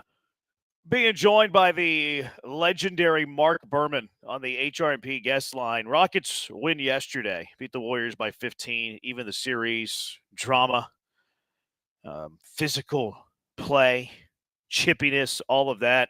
And Mark Berman was annoyed by Draymond Green, at least according to your Twitter here, Mark. I'm just reading through it here. Draymond Green works very hard at being a jack. I can't say it. Steve Kerr would be mad at me. Rocket fans let him know what they think. Of course, he thrives on that crap. TNT highlighting Draymond Green being a jack. I see that's your go-to word there, Berman. And then Draymond Green, one of the worst all-time flops, and still Jalen Green still hit with a flagrant. How do you feel about Draymond Green, Mark? Well, I mean, first of all, I respect him as a player. I don't respect him as a human being. Does anybody in Houston that cares about the Rockets respect, or anybody in America respect, except people in the Bay Area, respect the way he acts out there? I mean, my goodness. The guys that it's a fight looking for a place to happen. TNT, the guy said, one of the color analysts said, if there's not a fight in this series, it'll be the biggest upset of the playoffs. I mean, Draymond Green is a 100% jerk. Now that I'm not working, I can say and tweet whatever I want. And so there you go. I mean, that's what I wanted. Am I right? Joel, am I right? No, Berman, I love it. I mean, we were guarded the first time. Let's just go unhinged. I love it. Well, I mean, that's a fact. I mean, Draymond Green makes $25 million a year to be unhinged. I can be unhinged and make nothing. But Scoop, you've been through enough of this with the Pat Beverly when you were on the side of it, or the Barkley when they finally got him and everybody hated him till they got him and then they loved him. The fact of the matter is, Steve Kerr in the postgame show, unsolicited, bringing up, we were just talking about it, and then complaining about it, is like, and then saying he's going to ride with Draymond for the rest of his career and always be there for him. It basically says what we've always said, which is there's not a team in the league that's sending you a Christmas card, but your fans are going to send you more than you'll ever need because they love it. Your coach does the same thing, but then don't bitch about it. Well, that's exactly, my daughter, who's a Houston sports fanatic, was complaining that Steve Kerr was defending Draymond Green. I said, what do you expect him to do? He's going to ride with it. Are you kidding me? I mean, my goodness. All the stuff that Chuck did all those years, yep.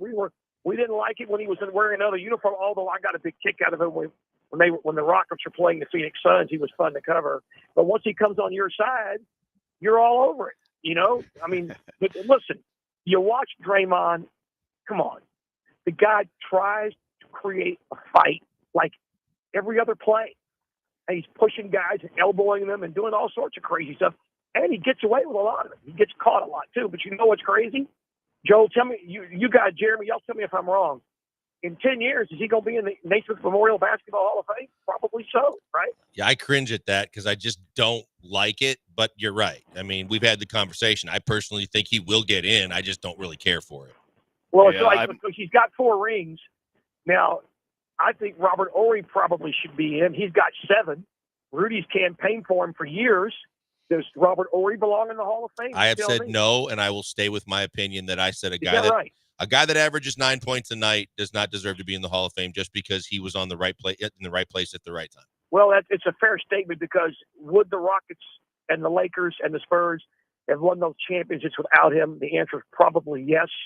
Would the Warriors have won their championships with just the splash guys, not having him? What do you think about that? The answer might be no. You're right. It might be. Berman, why are you conducting this interview? You're the guest. We asked the questions here, Berman. I see what you're doing here. You tried to flip it on us. Well done. You had it going for a little while. But I'm going to turn the tables right back on you. What do you make of Steve Kerr saying, think of Draymond's kids about the FU chant? That was embarrassing. It reminds me of, I don't want to use the pitcher's name, but it reminds me of this Astros pitcher who left here, went to another team, and then when he left that team after 1 year to make a whole lot more money, he said, I'm going there because of the school system for my kids. That was laughable. Yes, he's got kids. Give me a break. I mean, that was pitiful. You're not on the air anymore. You can air it out. Unhinged. Throw the name out. Nah. Steve's got to be, because I might be misremembering it quite a little bit. My memory's not great. Steve Kerr's got to be bigger than that. He's got to come up with a better excuse to defend his player than talk about his kids. I thought Rockets fans were fantastic last night with what they were chanting. We can't say it on the radio, obviously. Yeah, we can. We just wouldn't invite you back. That's true. But I got a big kick out of it. But I'm just sitting there tweeting for fun, and I'm watching Draymond be a jack blank. You can say that. No, you can say that. You're good. You're all right. You're good with that I one. thought y'all couldn't say that. So no, you can say that one now. It's I was trying. 2025. I wanted to call him a schmuck, but I decided not to use that word. So I used what I used. But fans got a big kick out of it. So that's what it's all about. Hey, Mark. But look, from a Rockets perspective, though, looking back at it, is it better that it happened early in the series? Because you can talk about it, you can be about it, you can say we're ready for it, we know what to expect from it. But the fact that until you go through it yet again and realize he is going to continue to do this, and he does it as frequently as you talked about, is it almost a blessing that it happened early in the series, so now it gets easier and easier to deal with and tolerate? I suppose so, but it just depends on how the refs call it. Let me ask you guys this: flip the tables back. Do they win last night? Do they win last night if Jimmy Butler doesn't go out? I still think that they do. I still think that they split, but I thought that they would split before the series started. I actually thought they were going to lose game 2, but I threw it out to Jeremy. If they lost game 1, is there a chance he comes back last night? Because I think there is. You said if the Rockets lost game 1? If the Warriors had lost game 1, I think the sense of urgency might have pushed the buttons to see if he could come back last night because they didn't want to go down 0-2. Well, correct me if I'm wrong. It looked to me like the defense on Steph Curry last night was pretty good. Yeah. Looked like he wasn't getting the looks that he normally gets. But anyway, I think the Rockets played well. They had to win, right? It's as close to a must-win as it gets. But it's going to be tough out there on the West Coast. Hey, Mark, Blankers and I, sometimes we disagree on things. Very, very, very seldomly. We usually 99.9% of the time. Who disagrees? Who disagrees? Joel and I. I call them Blankers because we have that kind of bond. Whenever we fight, could you be our mediator? Sure, but I'm not pro bono. Oh. well, it's pro no then. Right. I'm tired of working for free. You enjoyed this. You're asking questions to us. You're hanging out with the boys. This is probably more sports talk you've had in months. That's true. I'm sitting outside of Home Depot about to go run some errands for my wife. Okay, we'll let you go. What are you building? Get those honeydews do it done. yourself or what? Sure, you kidding me? My wife's the handy person. I can't do anything. I'm just going in there to check on some stuff. You're just the errand boy. You get what you need. That's exactly right. That's what you do when you're retired. That's a good husband, though, Mark. Thank you for hopping on, and thank you for getting your wife what she needs at Home Depot. I hope everything goes well with the do-it-yourself that you got going. Why didn't we discuss the Astros sweep of Toronto? What do you want to say about it? I think it was pretty good.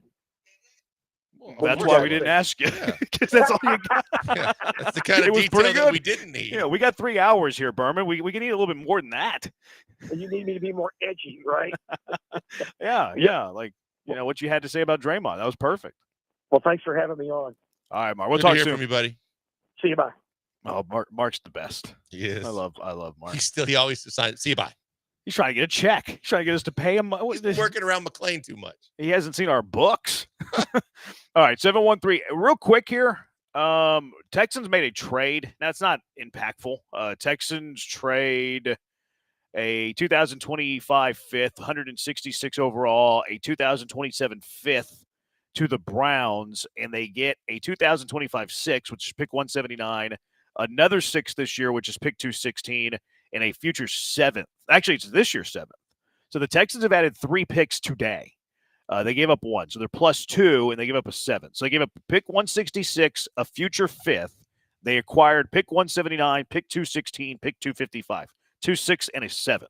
So why does Nick do that? I think so he can just say he made a trade. He must get he must have a trade bonus. You know how some of these coaches they get bonuses for if they win 10 games, it triggers a $25K bonus. They get to the playoffs, $25K bonus.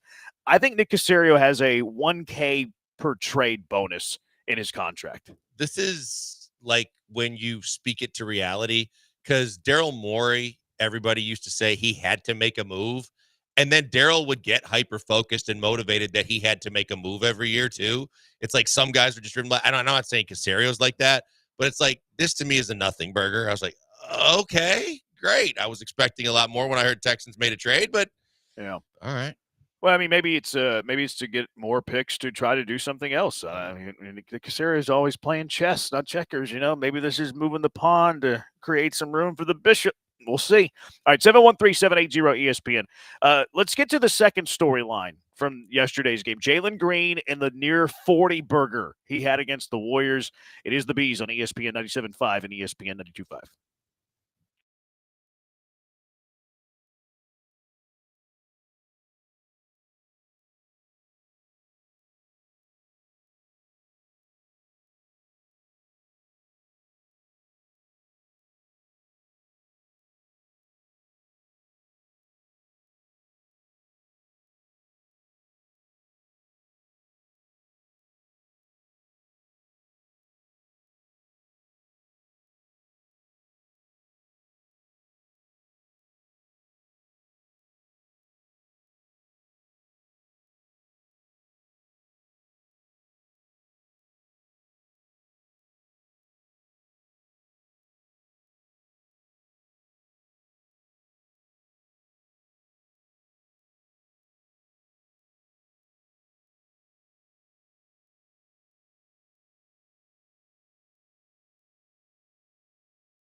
You're locked in with the Killer Bees on ESPN 97.5 and 92.5. Live from the Veritex Community Bank Studios, here's Joel Blank and Jeremy Branham.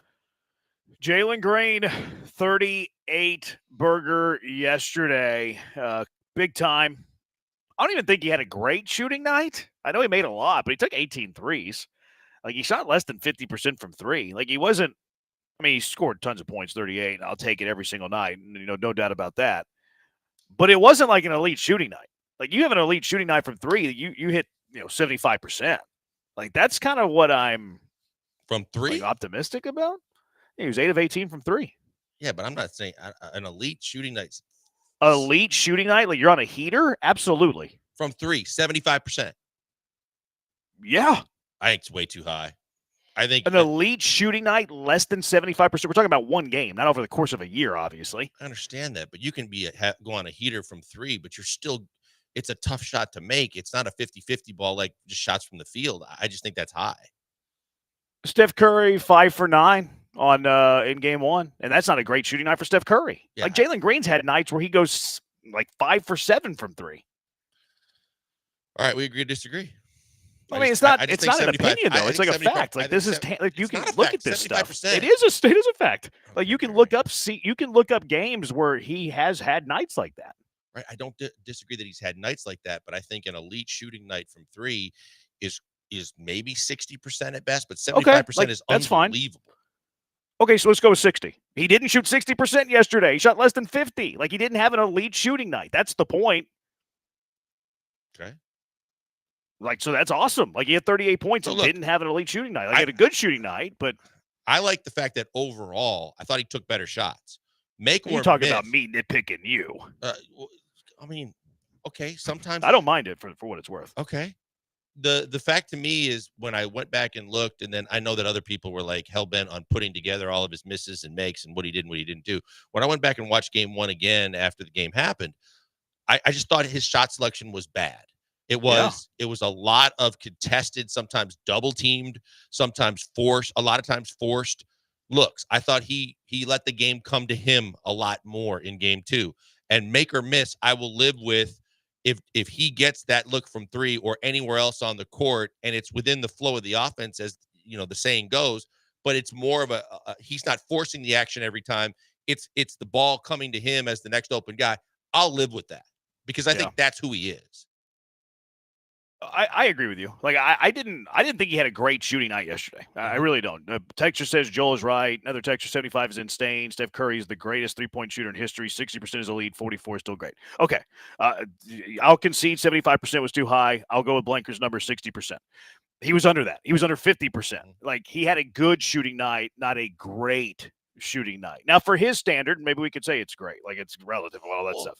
But he can shoot much better than 18 threes, like a great shooting night for him if he takes 18 threes. I think he's capable of making 10, maybe 11.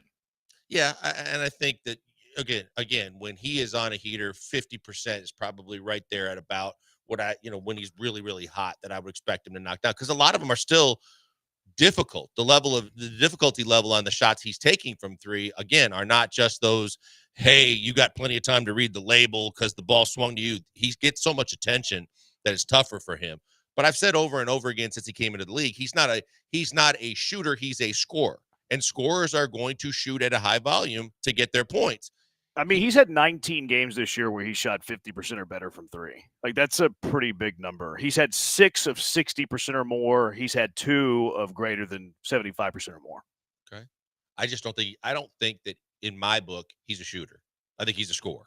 And so no, I don't disagree there, but he has had nights where he hits half of his threes. He's had a lot of nights where he hits half of his threes. To the point that I made following what you said, I think on the nights when he's hit the higher percentages, the volume of shots isn't around 15 to 18 to 20. I think that they're more probably less than 10, more like single-digit attempts. 5 of those games I mentioned were double digits.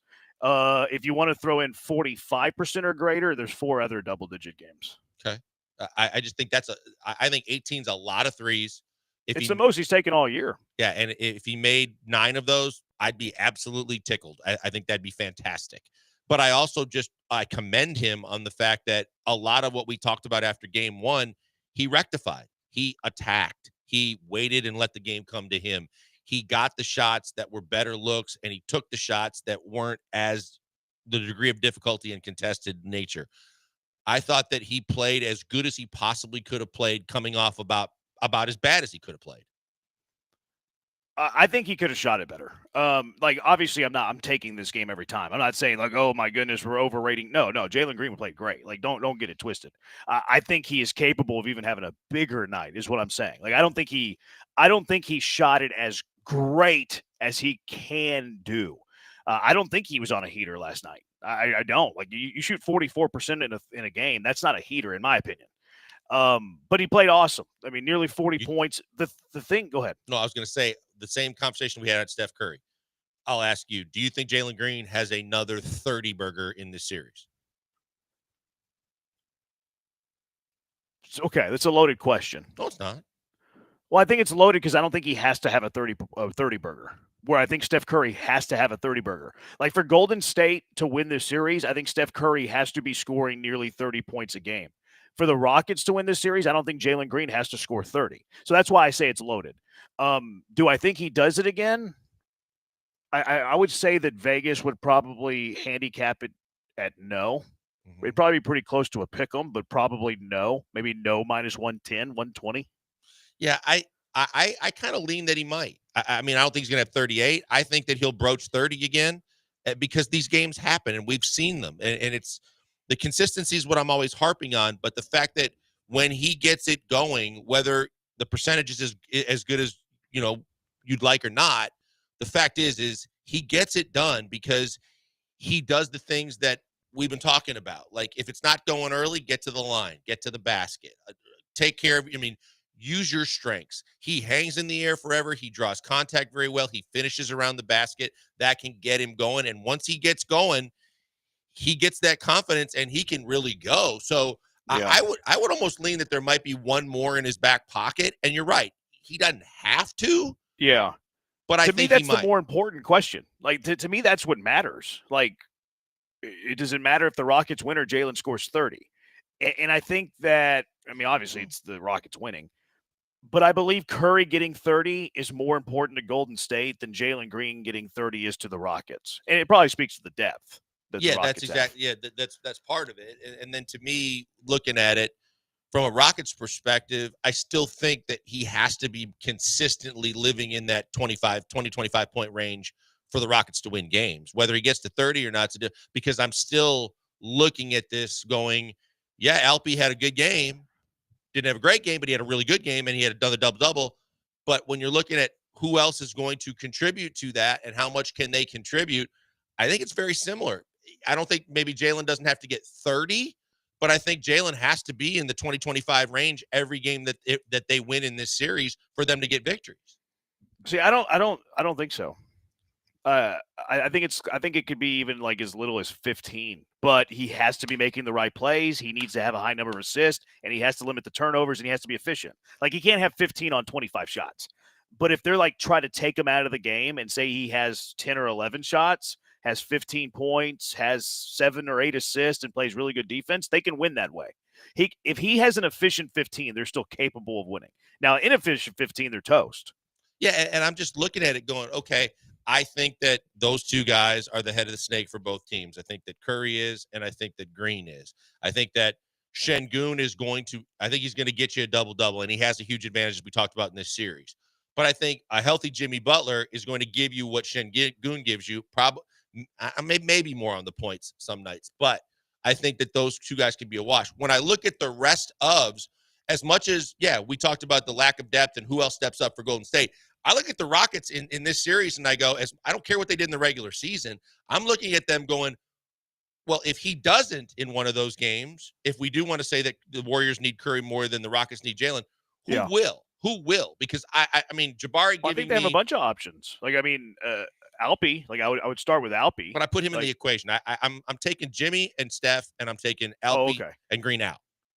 I mean, the Rockets have a bunch of guys who can give you, double-digit points. Like Tari Eason did it yesterday. Like Tari Eason was knocking down some shots, like out of nowhere. Like, okay, like all right, Tari, I see what you're doing.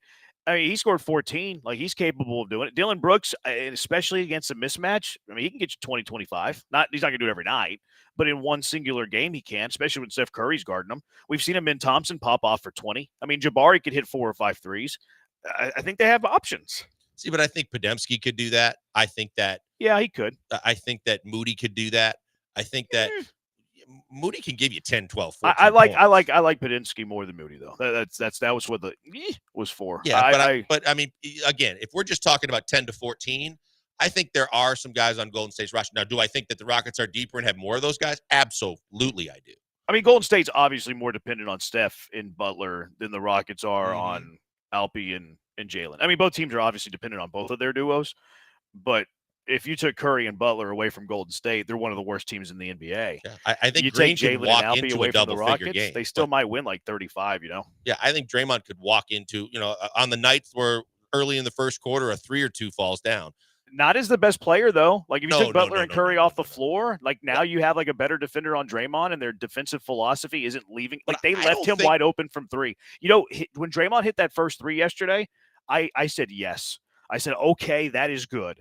Because what does that mean? It means he's going to take 6 of those bad boys. Like, I was happy when he made his first 3 last night. He's gonna be the leader of the team. But Right, if you're saying could he get 12 to 14? Yes, he could. Yeah. But I also look at most of the guys that the Rockets are throwing out there in that same scenario going, I don't know that they're going to be the leader of the team if your name isn't one of those 2 guys. Yeah. No, I mean, we're certainly having a conversation here on the margins. Like, Dylan and Fred, okay. And Dylan more so than Fred, but Fred is fully capable of a 15 to 20-point game. Right. And those other guys you mentioned for Golden State are too. 713-780-ESPN. Texture says Joel is right on this one. Israel, hang tight. We're going to get you on the other side. A bunch of texters are saying, guys, the Texans made a trade. Yep, the Texans made a trade today. Texans traded a 5th-round pick for 2 6th and a 7th. They traded pick 166 and a future 5th for pick 179, pick 216, pick 255. We're not going to jump off the Rockets for a bunch of late-round draft picks. We will talk draft, and we'll talk about it in great detail a little bit later, but we're not going to leave the heat of the Jalen Green conversation for a late-round pick swap. We'll get to draft in a little bit, though. 713-780-ESPN. Callers hang tight. Texters are hot about it as well. It is the Bees on ESPN 97.5 and ESPN 92.5.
You're back with the Killer Bees on ESPN 97.5 and 92.5. Live from the Veritex Community Bank Studios, here's Joel Blank and Jeremy Branham. Talking Rockets.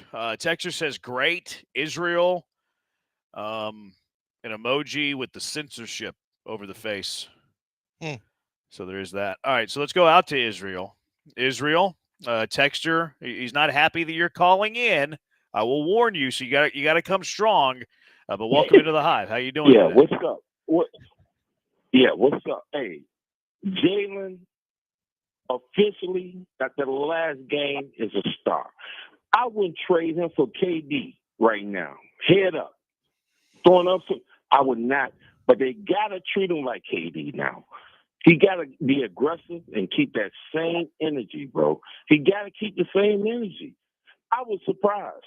He got the game, bro. He got the game. He got to keep that same energy. He don't get paid anyway. But the Rockets need to keep him, man.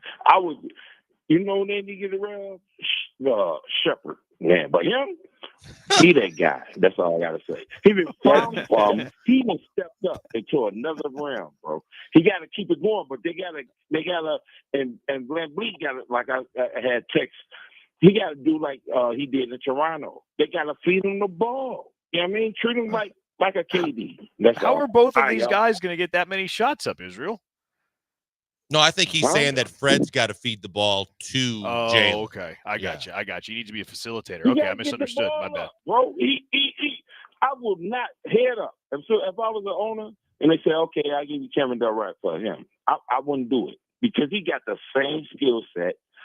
Even though I've been following KD, man, since he was at Texas and a freshman, and he can knock him down from out of bounds. But this guy, after the last game, I was like, yo, he put him between his legs or whatever. He gotta stay aggressive. He gotta be hungry.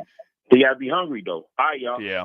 Appreciate you, Israel. Thanks, Israel. He's high on Jalen. He's high on a lot Very of things. high on Jalen. He's high on Jalen. I was going to start throwing other names at him to see if I'll take Kevin Durant out of the equation. Would you make a lot of things with the Jalen. I mean, you couldn't trade Green for Durant straight up because of the money. But even if you could, I don't think the Rockets would. And it's not because of like their stature and how great they are. It's because of the age. Like they're not going to trade a guy who's in his prime for Durant who has just like a few years left. Yeah, you're talking about guys.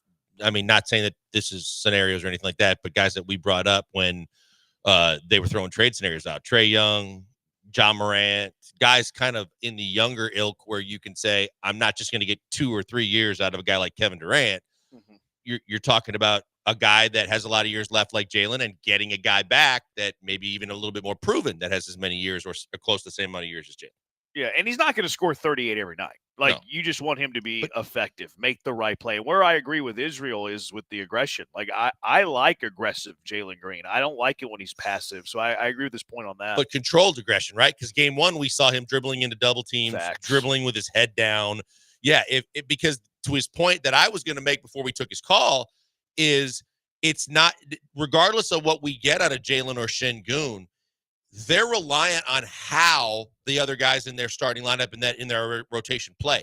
Fred is exactly what they need him to be if he's facilitator first, 10 shots or less, and that he's trying to make sure that they make the right plays possession to possession.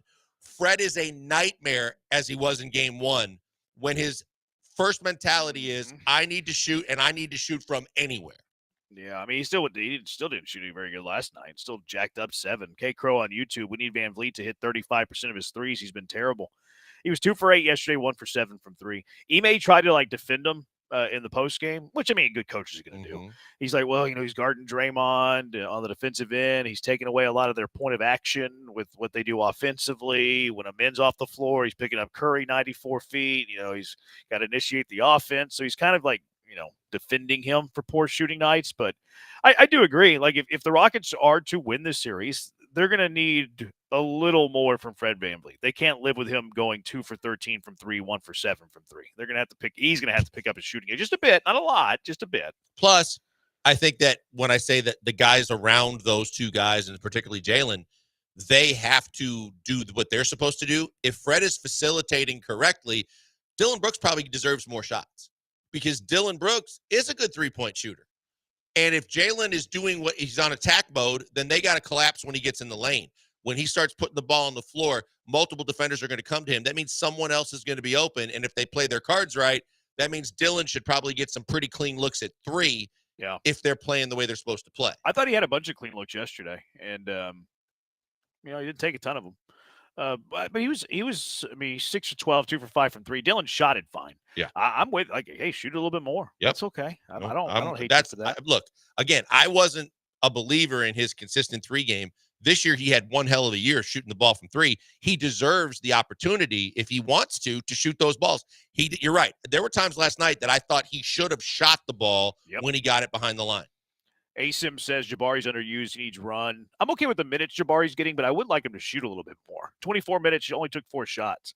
Like 25 minutes is fine by me, but maybe get it to 6 or 7 shots. And he's been knocking them down too, right? He had the big Yeah. He had the big three, and when they brought the game back with him and Steven Adams in game 1. And when he does get clean looks, or when he gets the ball, he's making his shots. He's just not taking a lot of them. Yeah. 713-780 ESPN. Back to the HRP listener line. Justin, you're in the Hive with the Bees. What's up, Justin?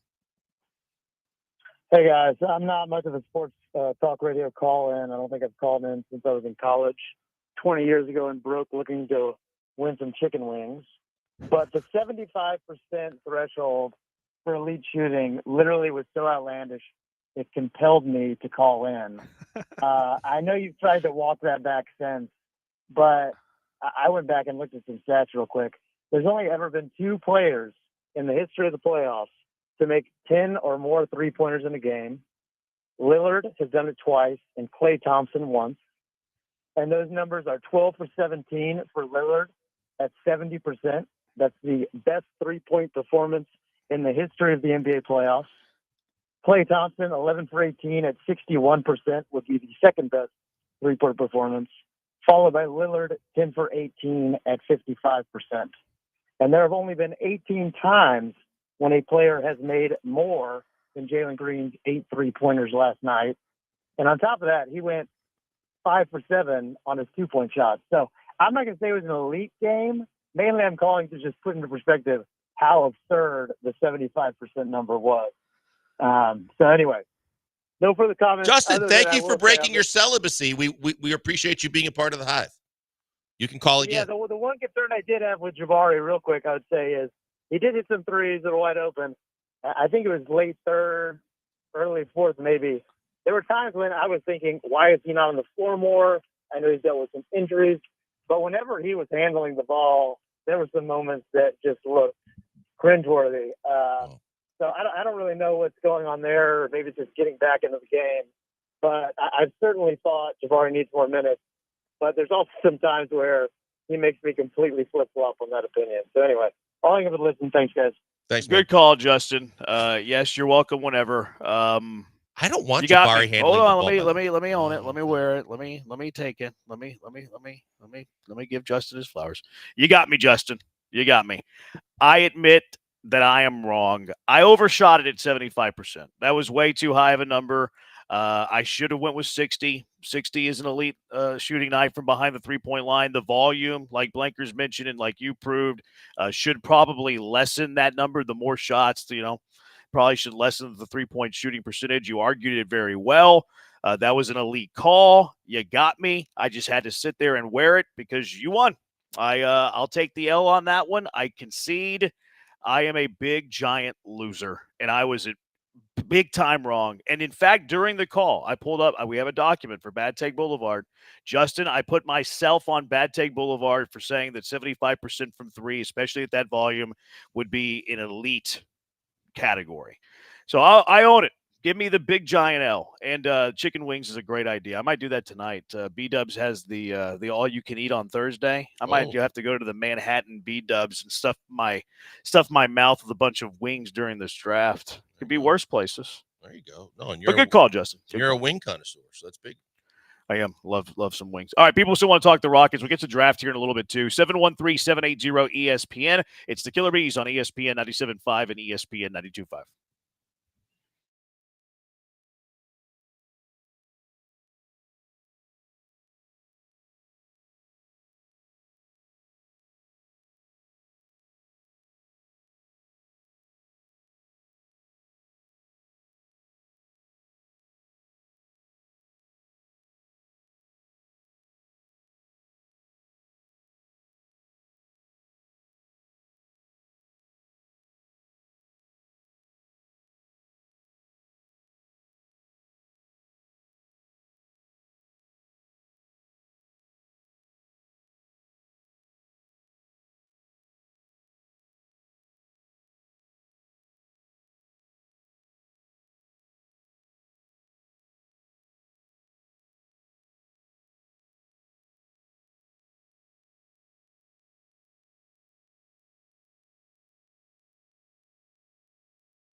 You're back with the Killer Bees on ESPN 97.5 and 92.5. Live from the Veritex Community Bank Studios, here's Joel Blank and Jeremy Branham.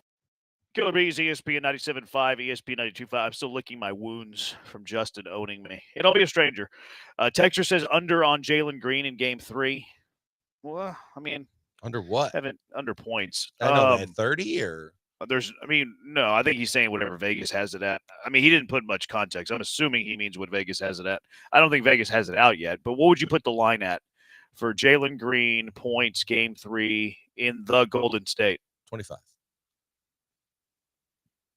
I think Vegas is going to have it lower. I think Vegas will have it around. First road game in the playoffs may affect it, but 21 and a half, maybe. Maybe it's too low. Maybe 20. What would you say? 25? 25. Yeah. Let's meet in the middle. 23 points. Jalen Green, over under. He goes over. Okay. Yeah. Now I'm going to look to see what the prop bet is for Jalen in Game 3, whenever that number is out and available. Yeah, I just feel like, look, I think it's going to be a different scenario for him to have his first time ever, going through a road game in the playoffs. But I think that he has an exorbitant amount of confidence coming off of what he did. I think that he's comfortable now in this series. And I think that, again, like you were kind of talking about, I don't think he has to have a 30-burger, but I think that he normally, when he plays his game, is hovering around 20 anyway. Yeah. Yeah, I think he's 21 on the year, something like that. Mm-hmm. Then you factor in playoff, Golden State on the road. Yeah, that would be an interesting number to track. That means he's done. Dang it, I was rooting for Jalen. Texter saying that Israel put the curse on Jalen. Another texter says shut that clown up when talking about it. Well, Israel's not a clown. Come on. Israel's great content for this show and has strong takes. Mm-hmm. I liked the second part of his take about Jalen needing to be always aggressive and not passive. Texter, give me Fred, Dillon, Amin, and Jabari over the Warriors bunch after the stars are removed. They only have Hield, Kuminga, and Draymond.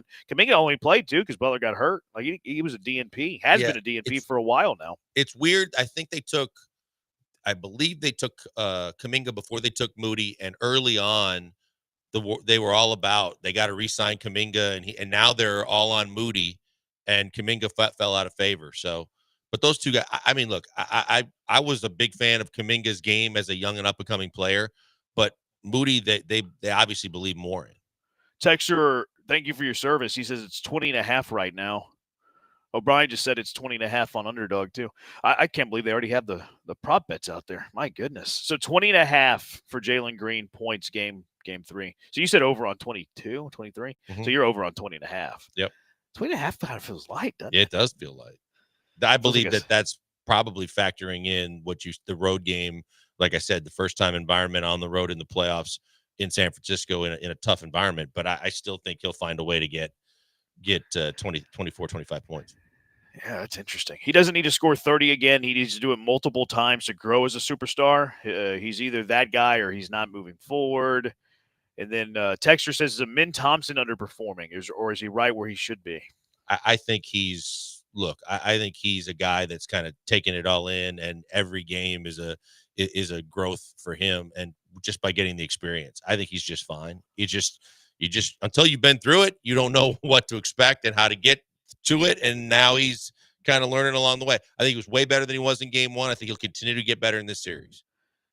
I think it's hard for him to fill out the stat sheet like he normally does in this series. Like he's heavily responsible for Steph Curry, and he's defending him all the way up the floor, even in pick and rolls, like they're blitzing screens and stuff like that. So he's out on the perimeter. So it's going to be hard for him to put up his, especially his rebounding numbers and then his blocks because he's not at the rim. He's on the perimeter.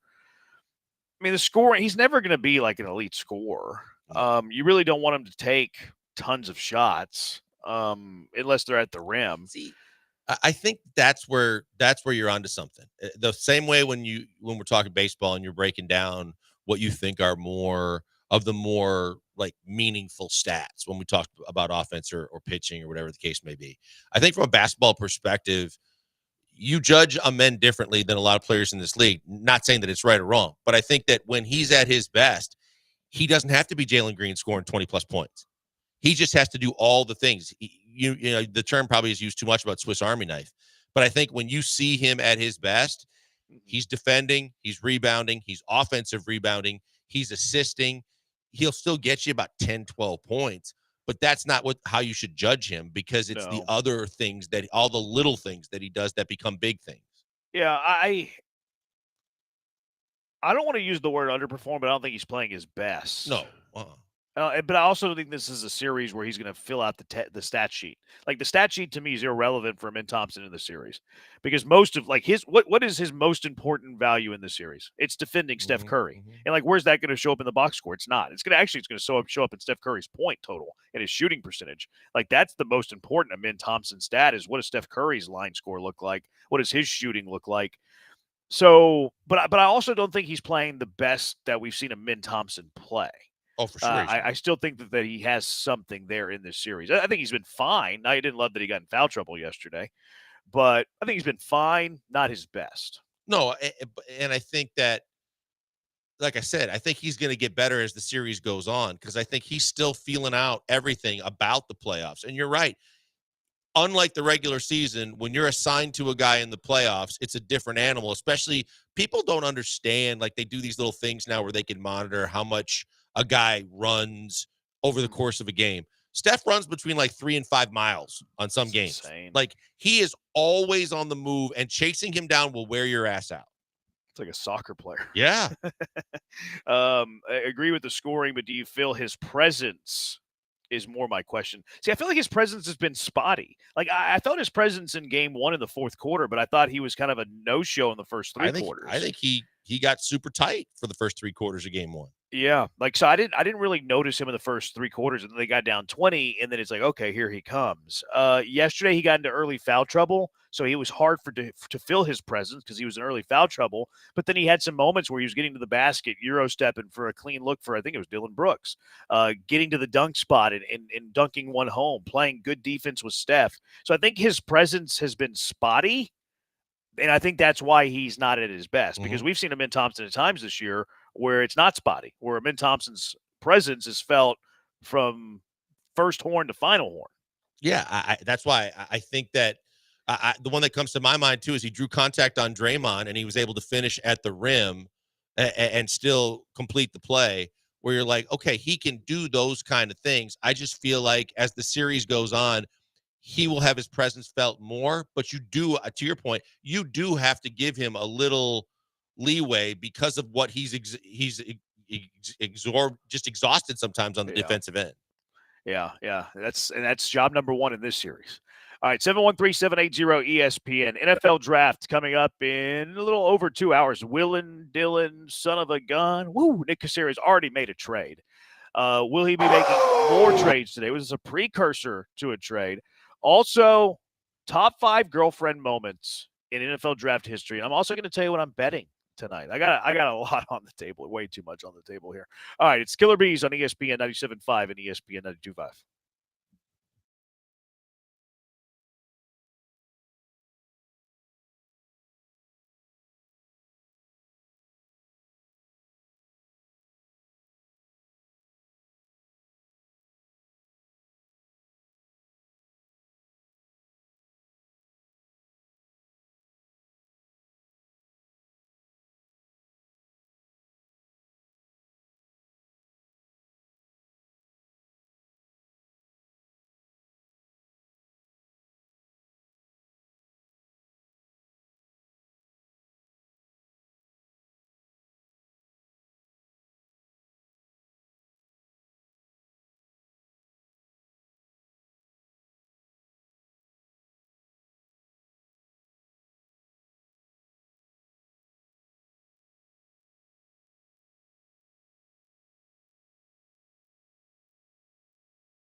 Broadcasting live from the Veritex Community Bank Studios, it's the Killer Bees with Joel Blank and Jeremy Branham. On ESPN 97.5 and 92.5. Hey, what? Killer Bees, ESPN 97.5, ESPN 92.5. Hit you with a hezzy. 713-780-ESPN. Top 5 girlfriend moments, NFL draft history. We were talking about this a little bit the other day, and it popped up on my timeline because our computers and our devices listen to us. It's great. I saw it. The minute you said that, I saw the tweet. I was like, oh, my God, we just talked about that. Like, I didn't go search for it. It just it popped right up there on the timeline because our devices are listening to us. Wait, I don't really care either. It's kind of cool. Hey, I'm thinking about this. I'm talking about this. Now you're going to show me more information about this. Okay, I like how it works. It's only the people that have something to worry about, that have something to hide, that are worried about it. Number 5 was Lucas Van Ness' girlfriend. This was actually the dad moment where Lucas Van Ness' girlfriend hugged Lucas's dad, and Lucas's father gave his son's girlfriend a pat on the rear. A little double tap, too. Like, it wasn't just one. It was like a little double tap and maybe a little squeeze there. Number 4 was the Will Levis girlfriend one where he was sliding and falling in the draft. Anybody who thought he was going to be a good quarterback are very, very dumb. And then the girlfriend left him for a moment and said, I got to go pee. And that was captured on camera because she was taking forever and she didn't expect it to be. Number 3 was Russell Wilson's girlfriend. The wife at the time. Was it the headline says girlfriend, but I trust you. But the mouth was agape. It was wide. You could run for 1,500 yards in that hole. CeeDee Lamb's girlfriend never touched the second cell phone, the one that you brought up the other day. Yep. She tried to grab the second cell phone. What's the second cell phone for? It's not for you, sweetie. And then the last one was Isaiah Wilson's girlfriend, the 29th pick. I think it was a couple of years ago, where the girlfriend tried to get in on a hug and the mom boxed her out like Charles Barkley. The round mound of rebound. It ain't Chuck. It's Isaiah Wilson's mom boxing out the girlfriend. You think they're still together? 5. I don't think so. I would think not. I would think not as well. So hopefully we get some legendary moments that might crack the top 5 girlfriend moments in NFL draft history. 713-780-ESPN. Let's go out to the HRMP listener line. Andy, you're in the Hive with the Bees. What's up, Andy? Hey, guys. Hey, talking Texas draft, I don't see 2 years ago when CJ came on as a rookie, his receiving core was, nothing to speak of, correct? Yeah, it wasn't Nico, great. Yeah, that's right. Nico wasn't Nico before then. And you had a line that had so many injuries, but there's somehow that line, the mismatched line they had all year long, he averaged 269 yards a game. Hell, if he'd have played the 2 games he was hurt, he would have led the league in yards. So I don't think we need a top wide receiver. Because then you start off the year last year with Nico, Diggs, and Dell, and they didn't produce. All 3, they didn't produce nothing because the offensive line sucked. Now I ask you guys right now, are you happy with Cam Robinson at left tackle? He's working. No, I think he's serviceable at best. Happy with who? Cam Robinson. Oh, Cam Robinson. Right. Yeah. Okay, so you got him at left tackle. You got Howard at probably left guard. I think they'll stick with Fisher at right tackle. That'd be my guess too. Patterson at center, and you got to replace Mason, which I think Tomlinson and Ingram both are better than Mason right now. But both of those, Ingram lost his job last year at Minnesota. Yeah. So you've got to get. I think CJ is a Manning, Breeze, Brady kind of quarterback. I think he can elevate an average wide receiver. I think he can do that. So I'm thinking. I actually see. When they got Cam Robinson, I thought to myself, "Man, Nick, what are you thinking?" I think they trade Cam Robinson. No, they're not going to sign him. No. Appreciate the call. Now, Appreciate the call. Listen to me. All right, Andy. one more. They utilize him, and I think Autry's gone too. And I think they move up, and I think they grab a guard and tackle in the first round. All right. Appreciate the call, Andy. We'll see if that happens. If it does, we'll praise you. You're not going to sign a free agent over the offseason and immediatly trade him in the offseason. Cam Robinson might not be your starting left tackle. He might be your swing tackle that backs up both positions.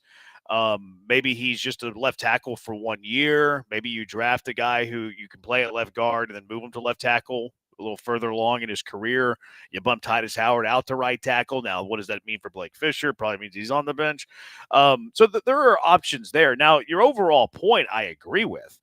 Now, I think Nico Collins, you might be underselling him a little bit. I don't think he's an average receiver. I think he's developed into a really good receiver, even if he didn't have C.J. Stroud in his life. But to your point, Andy, Nico Collins, third rounder, best years with C.J. Stroud. Tank Dell, third rounder, had, whenever he was healthy, was good with C.J. Stroud. I also think that with this draft specifically, it makes a lot of sense to draft linemen first round and then get a receiver second, third round. Yeah, I think it's too far-fetched to even think about that. They're going to get 2 first-round picks and they're going to get 2 offensive linemen in the first round. I think that there's a possibility. I'll say they're going to get a receiver at some point in this draft. Do I think that they're going to do it at 25? Maybe, but probably not. And I think it's all going to be dependent upon when the runs happen for the different position groups, because we talked about there's 5 or 6 offensive linemen. There's probably the same amount of wide receivers. To his point, I don't think that even if you wanted to get a wide receiver 1, I'm not sure there's a wide receiver 1 in this draft, but I think there's plenty of receivers that could help the Texans or any other team in this league. So I think that they are, I think that it's not that it's a definitive best player available between maybe those 2 positions. Maybe there's another one, but I think the chances are greater that they trade down than they trade up, to his point of trading up and getting 2 first rounds. I'm kind of out on that. I'm kind of out on the trade down. I think they're going to stick and pick. I think they're going to stick. Now, what I think could happen is they trade up in the second round for a receiver that they like.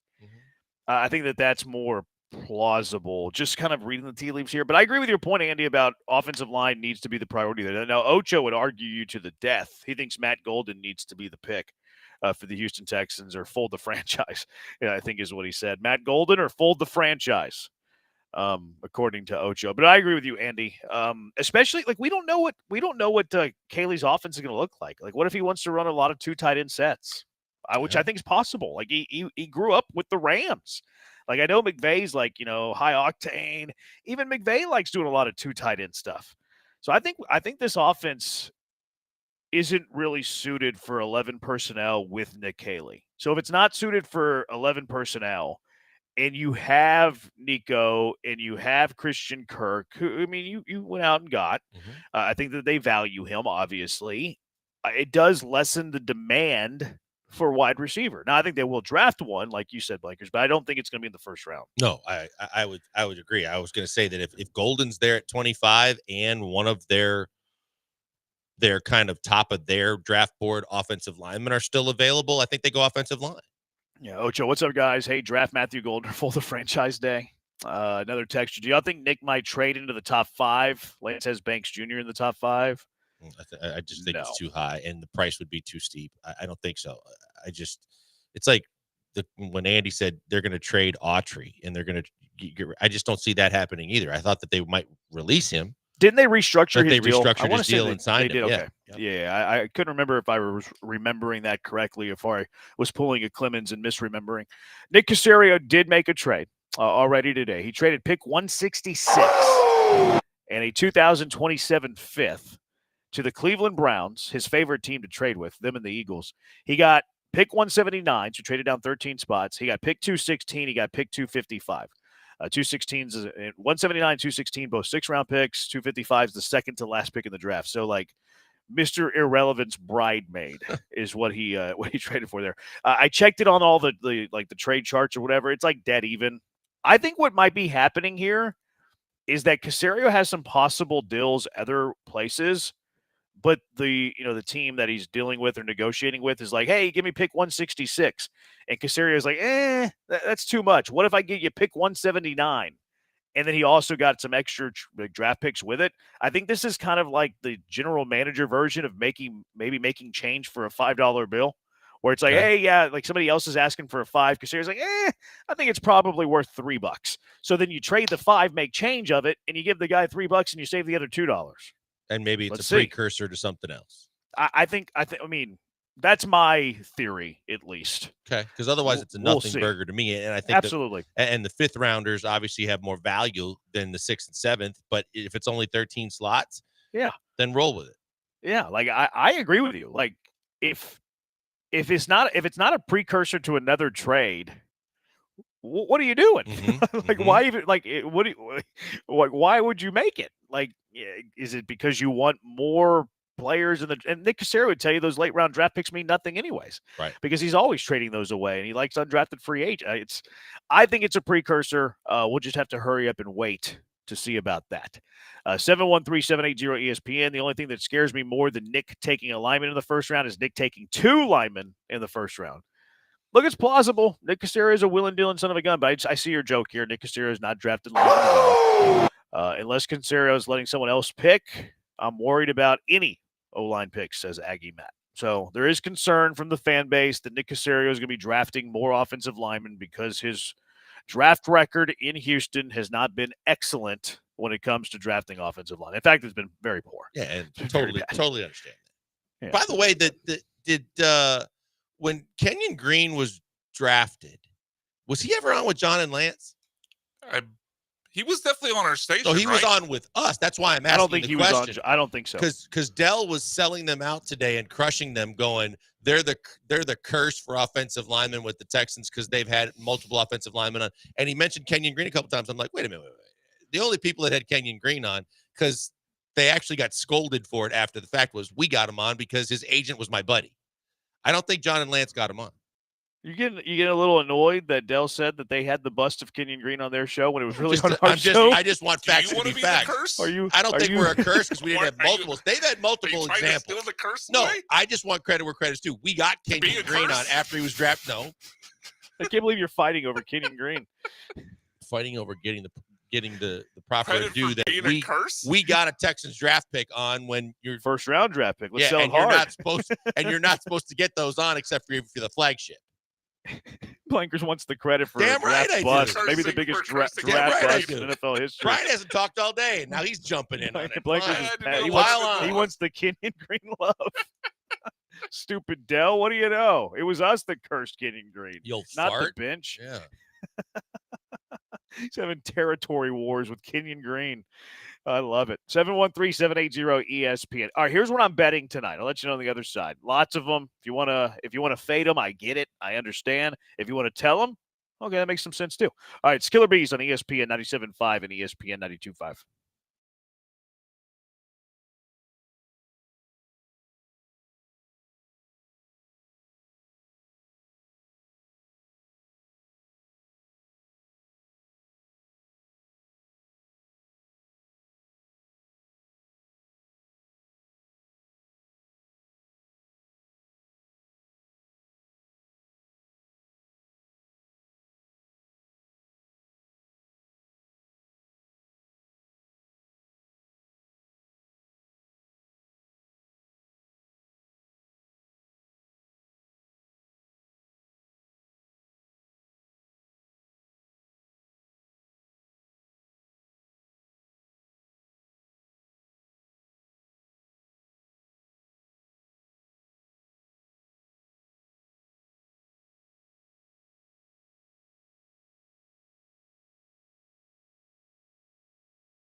You're listening to the Killer Bees with Joel Blank and Jeremy Branham. On ESPN 97.5 and 92.5. Broadcasting live from the Veritex Community Bank Studios.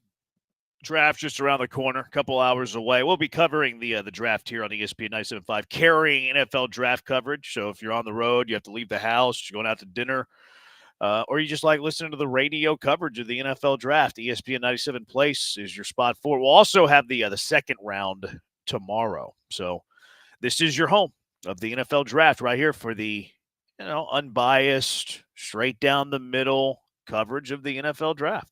If that's your lane. 713-780-ESPN. Adita King Kakawabala of CBS Sports is reporting, don't be surprised if the Jags trade back. The Jags have a lot of interest in big wide receiver Ted McMillan. Duval. The big rumor today is that the Bears are going to trade up from 10 to 5 to draft Ashton Genty, which the Jags getting McMillan at 10 makes more sense than taking him at number 5. So we'll see. The betting favorite for Ashton Genty, to which team it leads the odds of landing him, are the Chicago Bears.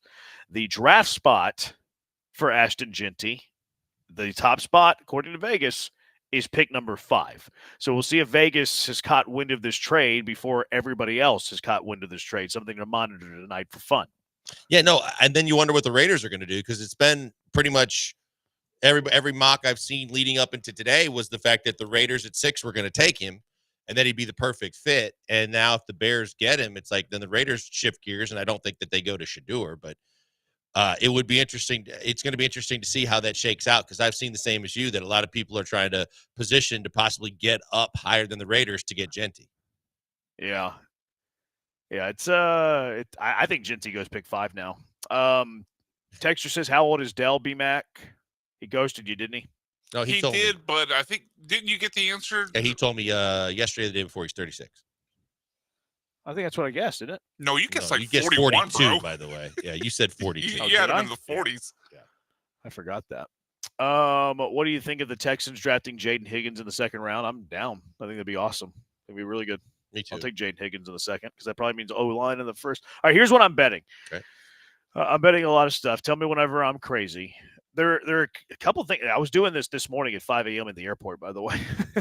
Most sound decisions made at 5 a.m. at the airport. I'm locked in at 5 a.m. because I have ADHD. So, whenever I'm actually tired is whenever I'm at my sharpest. It's really weird. Like you're more But focused? did you bet him this morning, or did you just research him this morning? Both. Okay. I could see that you think about it a little bit. You research it, you know which way you're leaning, but then you debate, you think about it a little bit before you actually put the money down. Oh, no. I went all in. Okay. Who do you think I am? I mean, a couple of at 5 quarterback a.m., bets I don't know. I tell you, it's my ADHD. I'm locked in whenever I have very little sleep. Jackson Dart, second quarterback taken. Branham has a ticket, plus 160 on this bad boy. This is actually went down. The odds, I think, have now flipped. I think it's even minus money now throughout the day. But Jackson Dart, I have him as the second quarterback taken. I did it because of the plus money. I think it's a coin flip between him and Shador, but Shador was minus money earlier in the day. Jackson Dart was plus money, so I went with the value play here. Now, if you don't like the second quarterback taken, you could go Jackson Dart under 24.5, which means he gets picked in the first 24.5 picks. That one was at plus 130 today. And if you really wanted to go with a long shot, you were looking for big value, Jackson Dart, the number 9 pick in the NFL draft for plus 1,000. Plus 1,000, though. It's 100 to 1 odds there, B-Mackers. That's going for a haymaker. I get it. Hail I Mary, can take so a to flyer. speak. Who has the 9th pick? Saints, I believe. But it doesn't have to be the Saints. No, Saints have the 9th pick. Oh, they do? Okay. But it doesn't have to be the Saints that pick them at 9. There could be a trade involved there. But I like that the Saints are picking there. And I know the history of Saints never take first-round quarterbacks. Well, it's a first-year head coach in Kellen Moore. Does Kellen Moore want a quarterback of the future? I would argue he probably does, as an offensive-minded head coach. The reports are that he likes Jackson Dart more than – or not that he likes Jackson Dart. People are reporting that Jackson Dart fits what Kellen Moore wants to do more than Shador. And there's also been some smoke with the Giants and Jackson Dart. So if the Saints are on the board and they know the Giants are trying to trade back into the first round for Jackson Dart, did you see the baby. smoke on Jackson Dart to the Giants?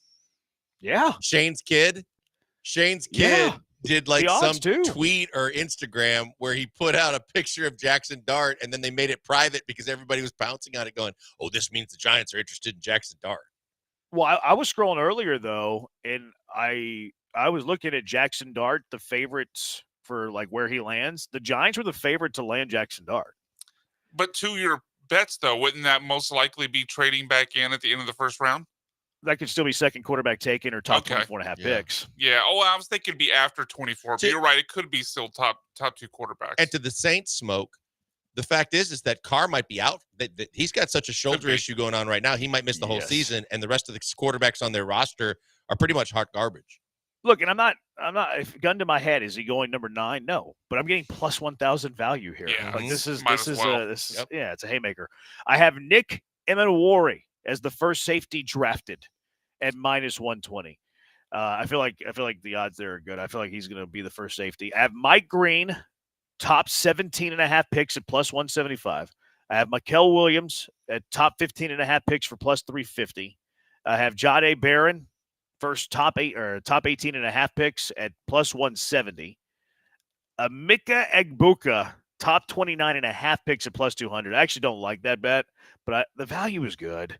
Plus 200. Like, does a team late first potentially grab him? I like it. I think he goes. I think he's a second rounder, but plus 200 value. Like, I took the value there. I don't love that one, but I like it. I think he'll go late. I think he'll go late first. I think it's a good pick. Now, I also kind of hedged that one because I took under 2.5 first-round receivers at plus 215. So, like, if Emeka Egbuka is the one who gets me over that number, then I broke even. But if Emeka Egbuka is not going first round, I feel pretty good about the under 2.5 first-round receivers at plus 215. So saying the kid from it's kind of a Arizona's hedge, and I feel like I'll at least break even. Kid from Arizona's first off the board. Mm-hmm. Yeah, I can't say it. I can't say his first name. Different. I call him Tet. Just a lot of people call him Tet. A lot of people are like, I've seen a lot of people that have Golden ahead of Tet. Golden's really climbing then. Yeah, I've seen him as high as like the Cowboys pick. Because I saw. Yeah, but didn't you just talk about Tet possibly going 10 in a trade back for the Jaguars? But it's like only the Jaguars make sense for him. Okay. And if they don't pick him, then a lot of people have Golden going over Tet. Like the most there's a website out there that tracks these mock drafters, and they keep their stats and they rank like who are the best mock drafters in the world over like the last 5 years or whatever. I forget the guy's name who's number one, but he only does one mock draft a year. He does one mock draft a year, and he does it the day of the draft. Jason Boris, who works for Times News. I don't even know what that is. He has Golden going 12 to Dallas, and he has Tet McMillan going 23 to Green Bay. So there's a big difference. Like, receivers weird. Like, receivers very weird this year. But I like that hedge, though. Egbuka, top 29.5, but under 2.5 first-round receivers. I'm hoping the second one hits because I'm getting better value there. Mm-hmm. You know where Lance Zierlein's ranked last 5 years, by the way? They have like hundreds of mock drafters. Top, I guess where Lance is at 40%. Last 5 years, where is Lance ranked? Top 75. 41. You're selling him short. Perennial draft expert here. That's what we're talking about. Okay, Brian, guess. Well, you're selling him short, so I'll go better than that. Let's say 15th. He very close. He's 14th. Now, he had a bad 2024, Lance did. Lance was tied for 50th last year. Kind of brought down his average. Yeah. But over the last 5 years, he's still number 14 overall. All right, back to my bets. I have James Pierce going top 31.5 picks at minus 105. I have Matthew Golden going top 17.5 picks at plus 125. Again, just the value play there because I think it's a coin flip. I have specific picks. I have Armin Mimbo going 7th overall at plus 175. I don't love this Tyler Warren one anymore with today's news, but I have Tyler Warren going 10th overall at plus 325. Hopefully Chicago stays there. I have over 8.5 defensive linemen. Now, terrible odds here at minus 270, but like this is free money in my opinion. I think there's going to be double-digit defensive linemen. I think it's a really bad number. You have to lay down some money to win it, but over 8.5 defensive linemen, eat the value on that one. I have Buffalo's first pick being a safety at plus 550. I have Green Bay's first pick, and tell me how you feel about this one, Blankers, being a wide receiver at plus 300. Very, very safe about that. Plus 300. Yeah, unless they do some trade for a Pickens, there's no doubt that I think they're going wide receiver in the first round. Who do you like the most? Wide receiver or D tackle is what I've heard. Possibly a pass rusher, but I've heard most of the smoke going towards wide receiver. Okay. There you go. Yeah. Rams first pick corner at plus 220. I have Omari and Hampton being the second running back off the board. And again, I'm eating value here at minus 240, but I feel like it's free money. That's free money. Free. Yeah, like who else is going to be the second? Like maybe Caleb Johnson if you're looking for a dark horse, Henderson? but no. Maybe. I've heard that people are liking on him. Yeah, it seems like Travion Henderson's going to be a first-round pick, so I guess you're just talking about how you shuffle up the order, but I think he has a chance of being a first-round pick. I would bet that he wouldn't be, but I think he's like 40%, 30% to be a first-rounder. But I think Hampton could go as high as like Dallas. Oh, yeah. Easily. I've seen him as high as Chicago at 10 with Ginty off the board. So I feel comfortable about Hampton as my second running back. Yes, it's minus 240, but again, I feel like it's free money like the over 8.5 defensive lineman. I like this hedge here. Ted McMillan, the second receiver off the board at plus 210, or Matthew Golden, the second receiver at plus 200. So, like, it's a wash if Matthew Golden's the second receiver, but I'm getting a little bit of Ted McMillan is the second receiver. I'm screwed if some other random receiver is second. Yeah, I think, because like I said, I heard Tet's the first one off the board. So by the way, they're not counting Travis Hunter as a receiver on my book. Okay. So that, like, keep that in mind. Maxwell Hairston, second corner at plus 600, and that's all my bets. So that's what you should be fading. That's what you should be telling, depending on what you think. Let us know how you did on Monday. I will. I have a lot of bets. How many did I mention here? Oh, those are all just for the first round, though. Oh no, first or second round. So you got to go through tomorrow night. No, most of these are first rounders. So then you can let us know tomorrow. 11, 12, 13, 17, 18, 19, 21 bets. It's a lot. 21 bets. Yeah, it makes the draft interesting. Texans odd whenever I looked this morning, by the way. I'm sure a lot has changed between now and 5 a.m. It's 12 hours ago. Texans were minus 400 to go offensive line. They were plus 250 to go receiver. They were plus 900 to go defensive line. Best player available, right, Nick? Yeah. Anyway, I think it's a sore subject for me. Yeah, they're just going O-line. But the best player available, 25, is more than likely to beat offensive lineman anyways. It's very convenient. As long as they think a best player available is the kid from Ohio State that has the second round grade by a lot of people. Do you mean convenient, like, to the argument, or convenient to what the Texans need? I guess kind of both. Like it's always funny when and not to single out Caserio because I think a lot of coaches are guilty of this, but they tell us, well, we took the best player on the board, and it just so happens to be that it was at a player or a position that you needed. I just think it's very convenient sometimes the way that gets framed. I love it. Yeah. I mean, I don't know why that bothers me so much, but it does. We all have things that trigger us, like me with RBIs. All right, 713-780-ESPN HRMP list. Are people being too nice at the drive-through window? It's gotten creepy. I don't like when people are too nice. It creeps me out. Why don't you just go to Chick-fil-A earlier today? What happened? No, we'll save it for later. It's a long story. We don't have time to do it here. Instead, let's have the draft of drafts.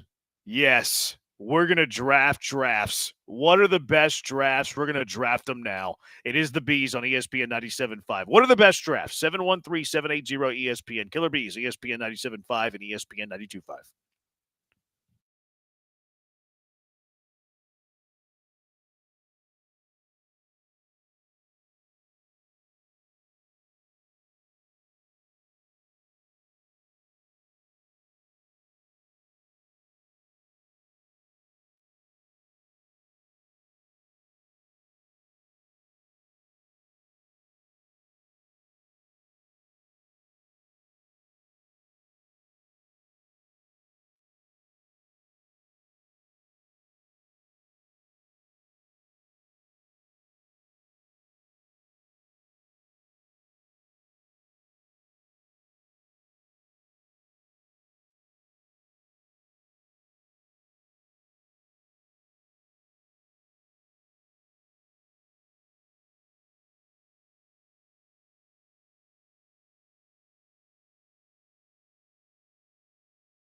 Now back to the Killer Bees. On ESPN 97.5 and 92.5. Live from the Veritex Community Bank Studios, here's Joel Blank and Jeremy Branham.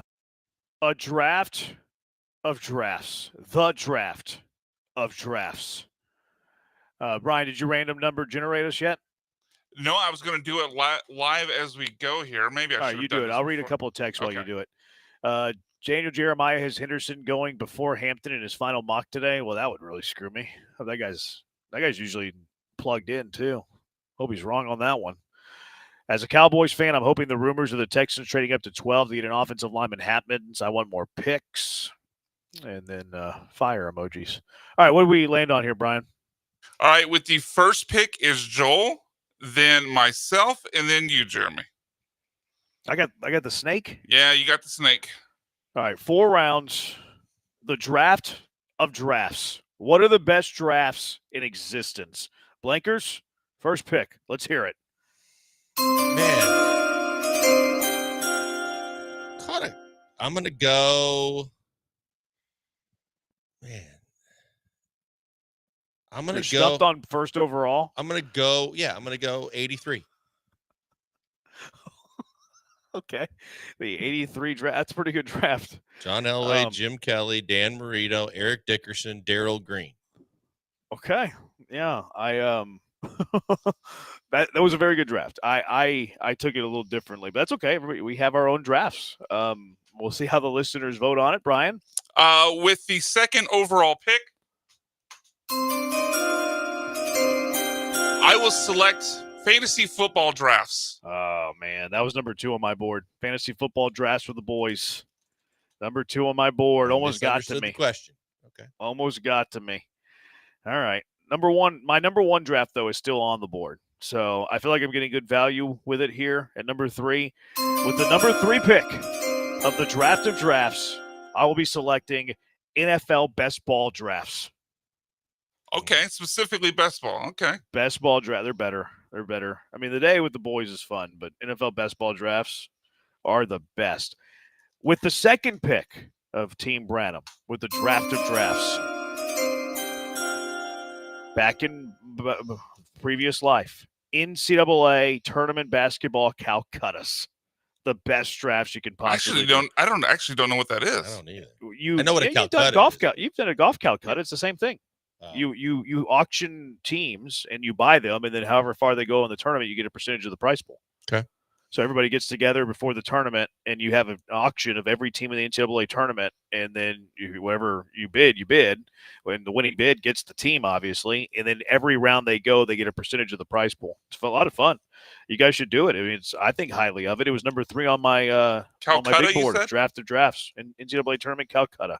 Yeah, you can do it like Blanker said he did it with golf, so you can do it in other things too. All right, with my second pick, I will go the actual NFL draft. Oh man, that was next. That was actually 2 more on my list. Wouldn't mind constitute the NFL draft. I just said 83. Well, you picked 1983. Still the NFL draft. I just picked it as a whole. Okay. Nah, I think they're 2 separate things there because you were talking specifically about that draft class, which was a great pick because I mean that was the best quarterback draft ever. Mm-hmm. So you got 2 picks here, Blankers. I definitely misunderstood the question. I'm going to go as a Milwaukee kid. I'm going to go with beer, draft beer. Was on the board. Nice. Yeah, I was on my big board too. Yep. That's well done. Especially after misinterpreting the question. Yeah, I missed. I'm trying to do the recon as we go. I think the 83 draft's going to get you some points, though. I actually do. Okay. And then I have one more. Draft beer. It was on the list. That's a good pick. I know. Mine too. It's just funny. I'll go with the movie Backdraft. I've never even heard of that thing. Oh, it's Kurt Russell. It was about firefighters. It was a good movie. Was that Dennis Leary? It was Kurt Russell. Okay, yeah. I was trying to think. There's a Dennis Leary fireman show, but that was Rescue Me, I think. Yeah, okay. Guess it was Kurt Russell. I just pulled it up. Yep. Guess the tomato meter. 75. I'll go 62. 73. Okay. All right. Brian might have won on Price is Right rules. Price is Right rules, I would have won, yeah. Price is Right rules suck. It's so dumb. Blankers wins. We don't do stupid Price is Right rules. All right, your pick, Brian. All right, with the third pick for Team Brian, I will select the movie Draft Day, the cinematic movie classic with Kevin Costner. Includes Arian Foster. Also includes P. Diddy. We don't remember that. But a modern movie classic. Dennis Leary was the head coach, right? Yeah. I know it stinks. I like it ironically. I actually didn't mind it. I was around some people the other day. They're like talking about how they watch it every NFL draft, and I was like, oh my goodness. I just bit my tongue though. Hopefully they're not listening to me now. Since when do you bite your tongue? Whenever I'm trying to be nice and polite. When I don't do it. I'll repeat the question. I was going to say, when is that? The question.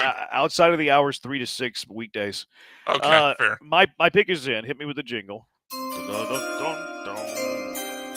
Golf major drafts with the boys. You only do it 4 times a year, specifically the Masters. Masters is the best one. Kind of loses its luster the further and further you go on throughout the year. But golf major drafts, one of the 4 times all year, unless it's a Ryder Cup year, that we actually care about golf. So hit me with that one. And then I got my next picks in. My final draft pick. Oh, man, I'm torn. Can I trade down? I have good value on the board here. You want to flip picks with me or something? Oh, man. I don't know which one of these two I want to pick. I'll go with Mel Kiper's mock draft. Mel Kiper's mock draft. It stinks. It's not what it used to be. I don't know if he ever had his fastball, but Mel Kiper's mock draft has to be on my team because I'm always the NFL executive of the year. Mel Kiper's mocks. I mean, don't just put Mel Kiper. Put Mel Kiper's mocks. I got you. I mean, it would have been cooler if you said Lance Erline's mock drafts. He is the preeminent draft expert. He's not nearly as popular as Mel Kiper. Yeah, I mean, he's apparently very accurate, though. Where was Mel Kiper on that ranking? He's dead last. I didn't pick this for accuracy. I picked this for cachet and clout.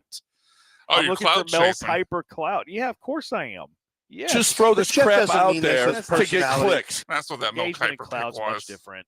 Gross. Much different. Gross pick. All right. Pick. With my next pick, I will select something that helped bring the Texans into existence. I will select expansion drafts. Oh, I forgot about that's a good one. Drafts. That's not bad. It's way better than your 3rd round pick. It's a modern movie classic. Okay, you like Bumblebee? I think mine had a better rating. I actually have seen Bumblebee. What was the Rotten Tomatoes on draft day? You have it. You don't have to have I'll pull it up as Brankers thinks about his last pick. Oh, it's my last pick. Yes, your last pick. This is it to wrap it up. The draft of drafts. Yeah. I'll just go NBA draft.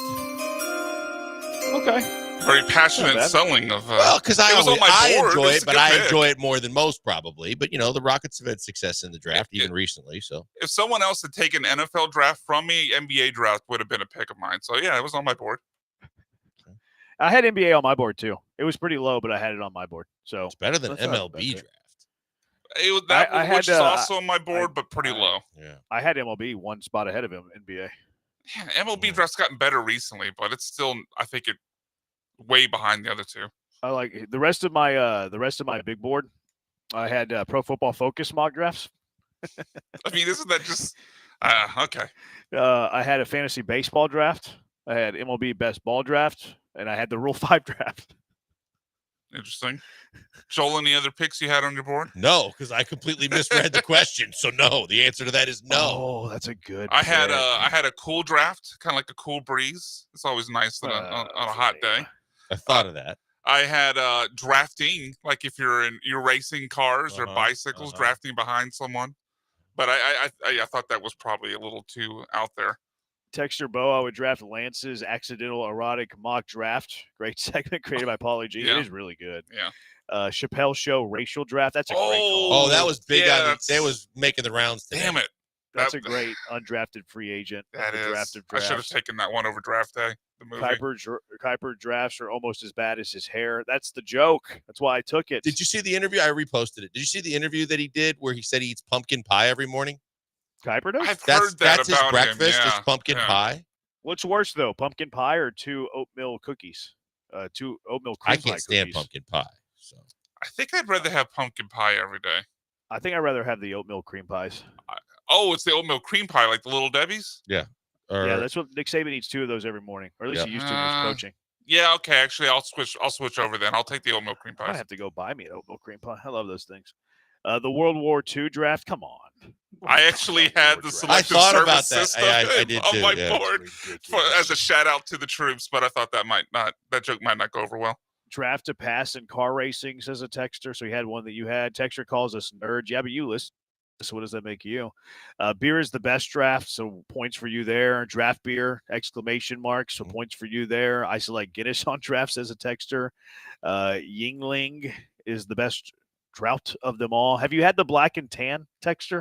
I'm a big fan of the Yingling black and tan. Very good. One of you should draft the 2013 class. Come on. Very frustrating. I couldn't find anything that Blank hates today. You got anything that you're hating on today, Blankers? No, I don't think I mean, so. in general, children, puppies.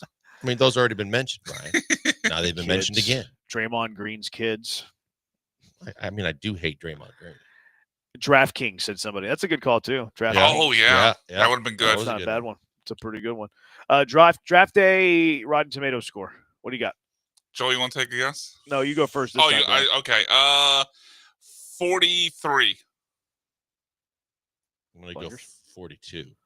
60. You play the game. Actually, the critics thought higher of it than y'all did. Sonny Weaver Jr., general You say manager of the 60 Cleveland what? Browns.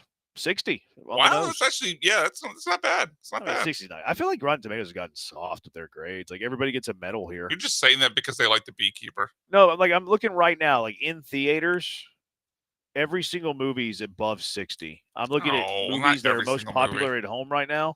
Yeah, every single one. Every single one. The Accountant 2, 75%. Until Dawn, 63%.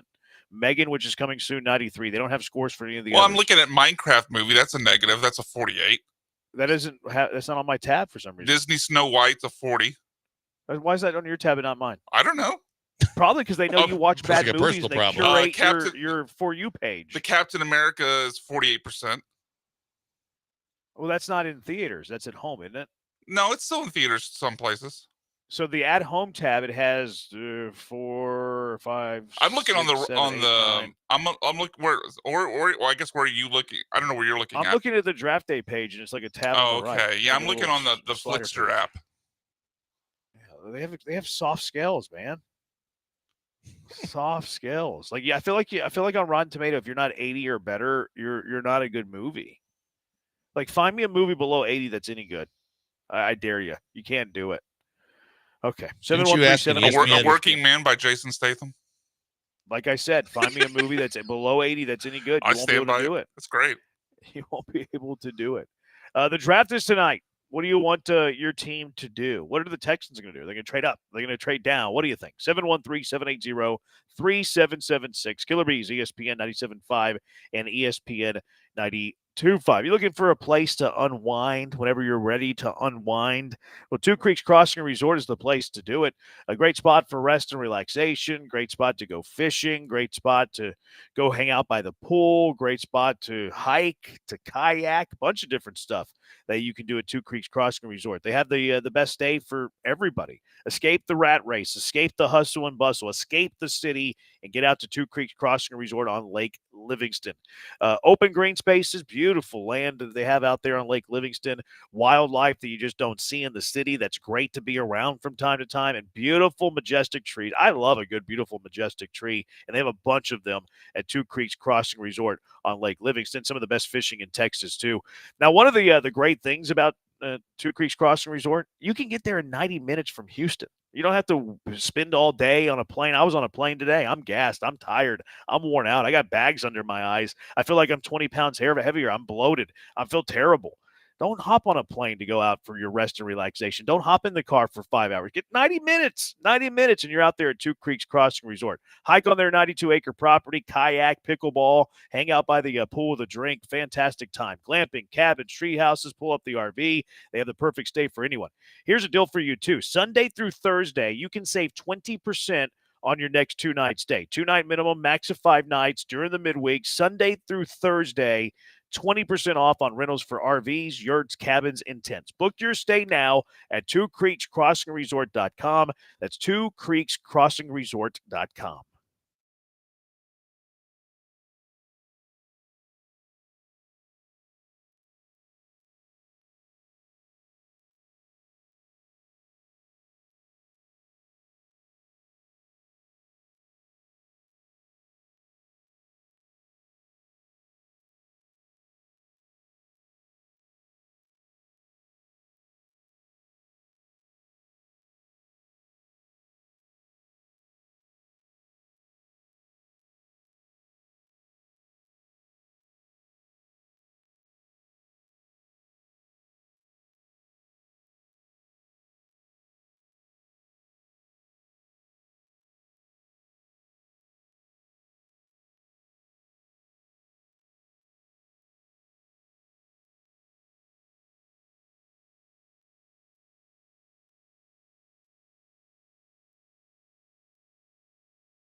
Somebody said that Hook has a 29% on Rotten Tomato.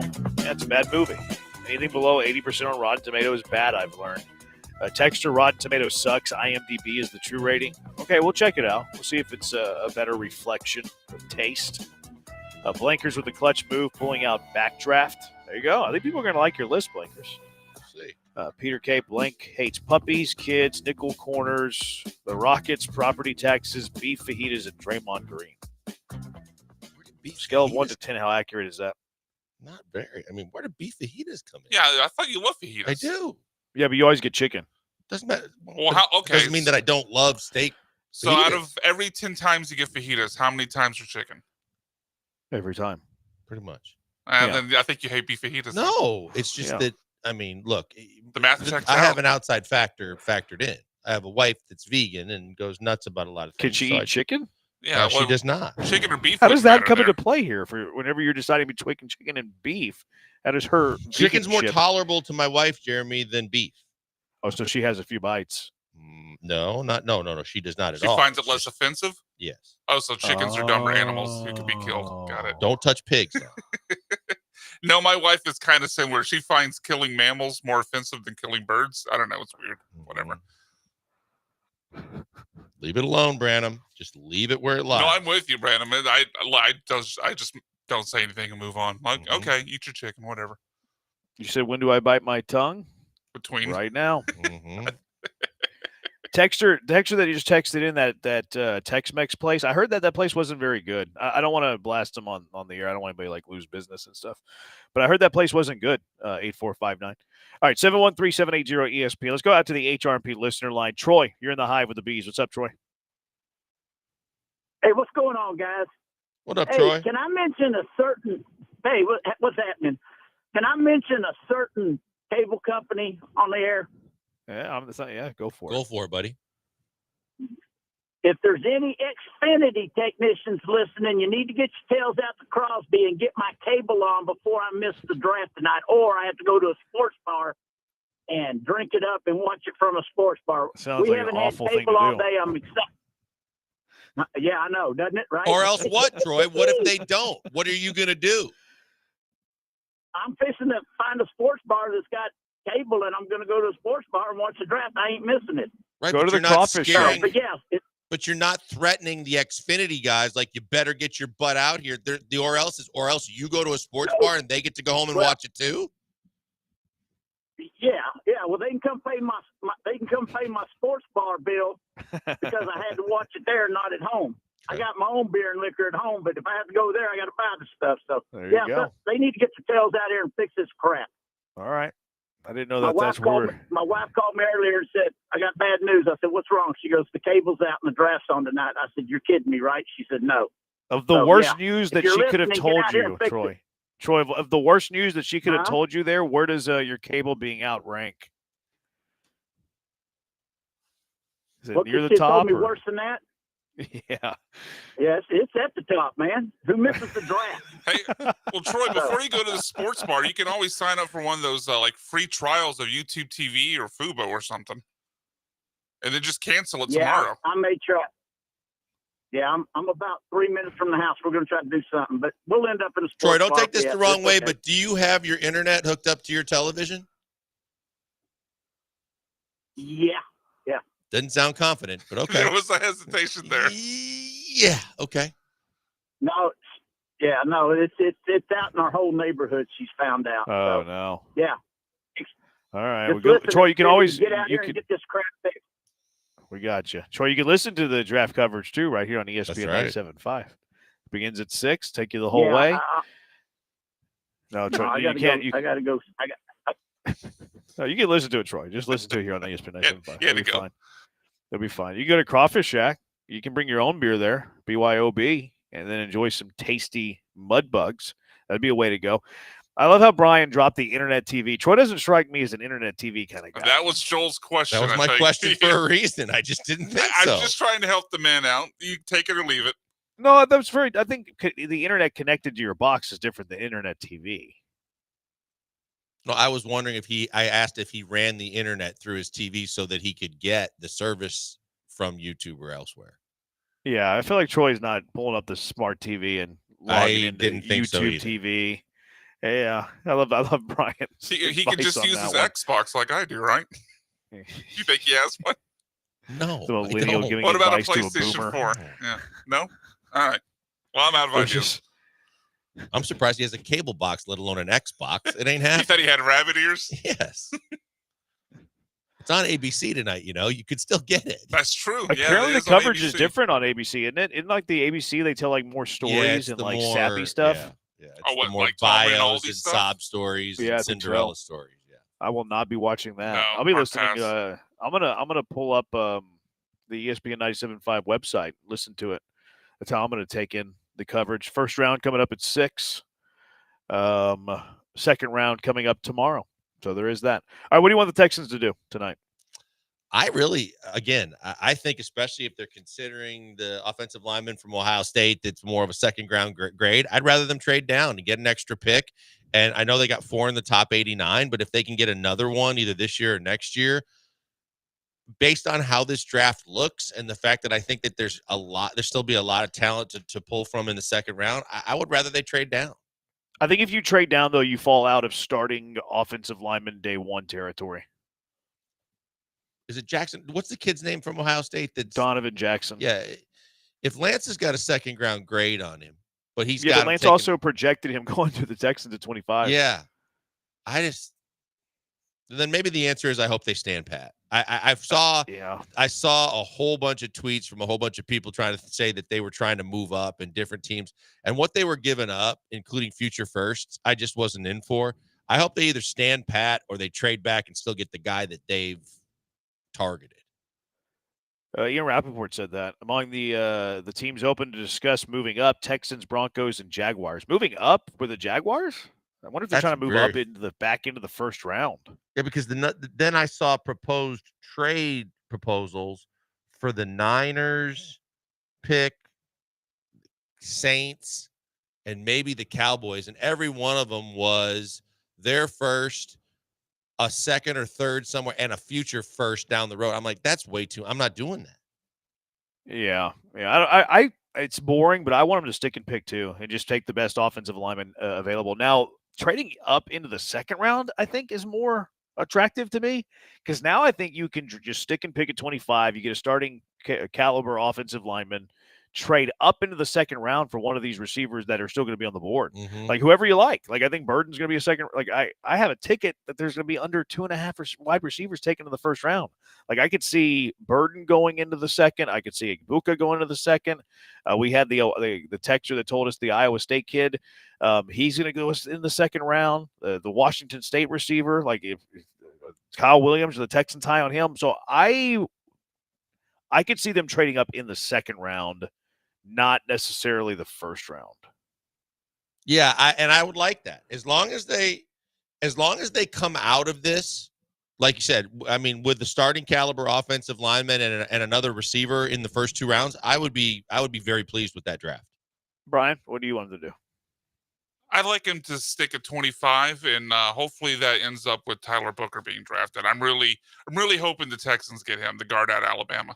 Yeah, I think I like his mentality. Legal he's assaults. A dog. Yeah, he's got the swarm mentality. They say he's a leader of men, that he is tenacious. Yes. I heard someone from Alabama say he was basically the offensive line equivalent of Will Anderson, which excited me. Maybe not an overall talent, but mindset and work ethic and all that. Ain't give up about anything but the tide. How does that saying go? Ain't give a what? You ever seen that guy? No idea. I have no idea either. You've never seen that guy, the Alabama guy? I think it was on No. Hard Knocks. No, I haven't. I don't give up about nothing but the tide. It's hilarious. It's a good drop. All right, car wreck of the day. What is your car wreck of the day? 713-780-3776. Killer Bees, ESPN 97.5 and ESPN 92.5.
What are you nominating for your car wreck of the day? 713-780-ESPN HRP listener line. What is your car wreck of the day?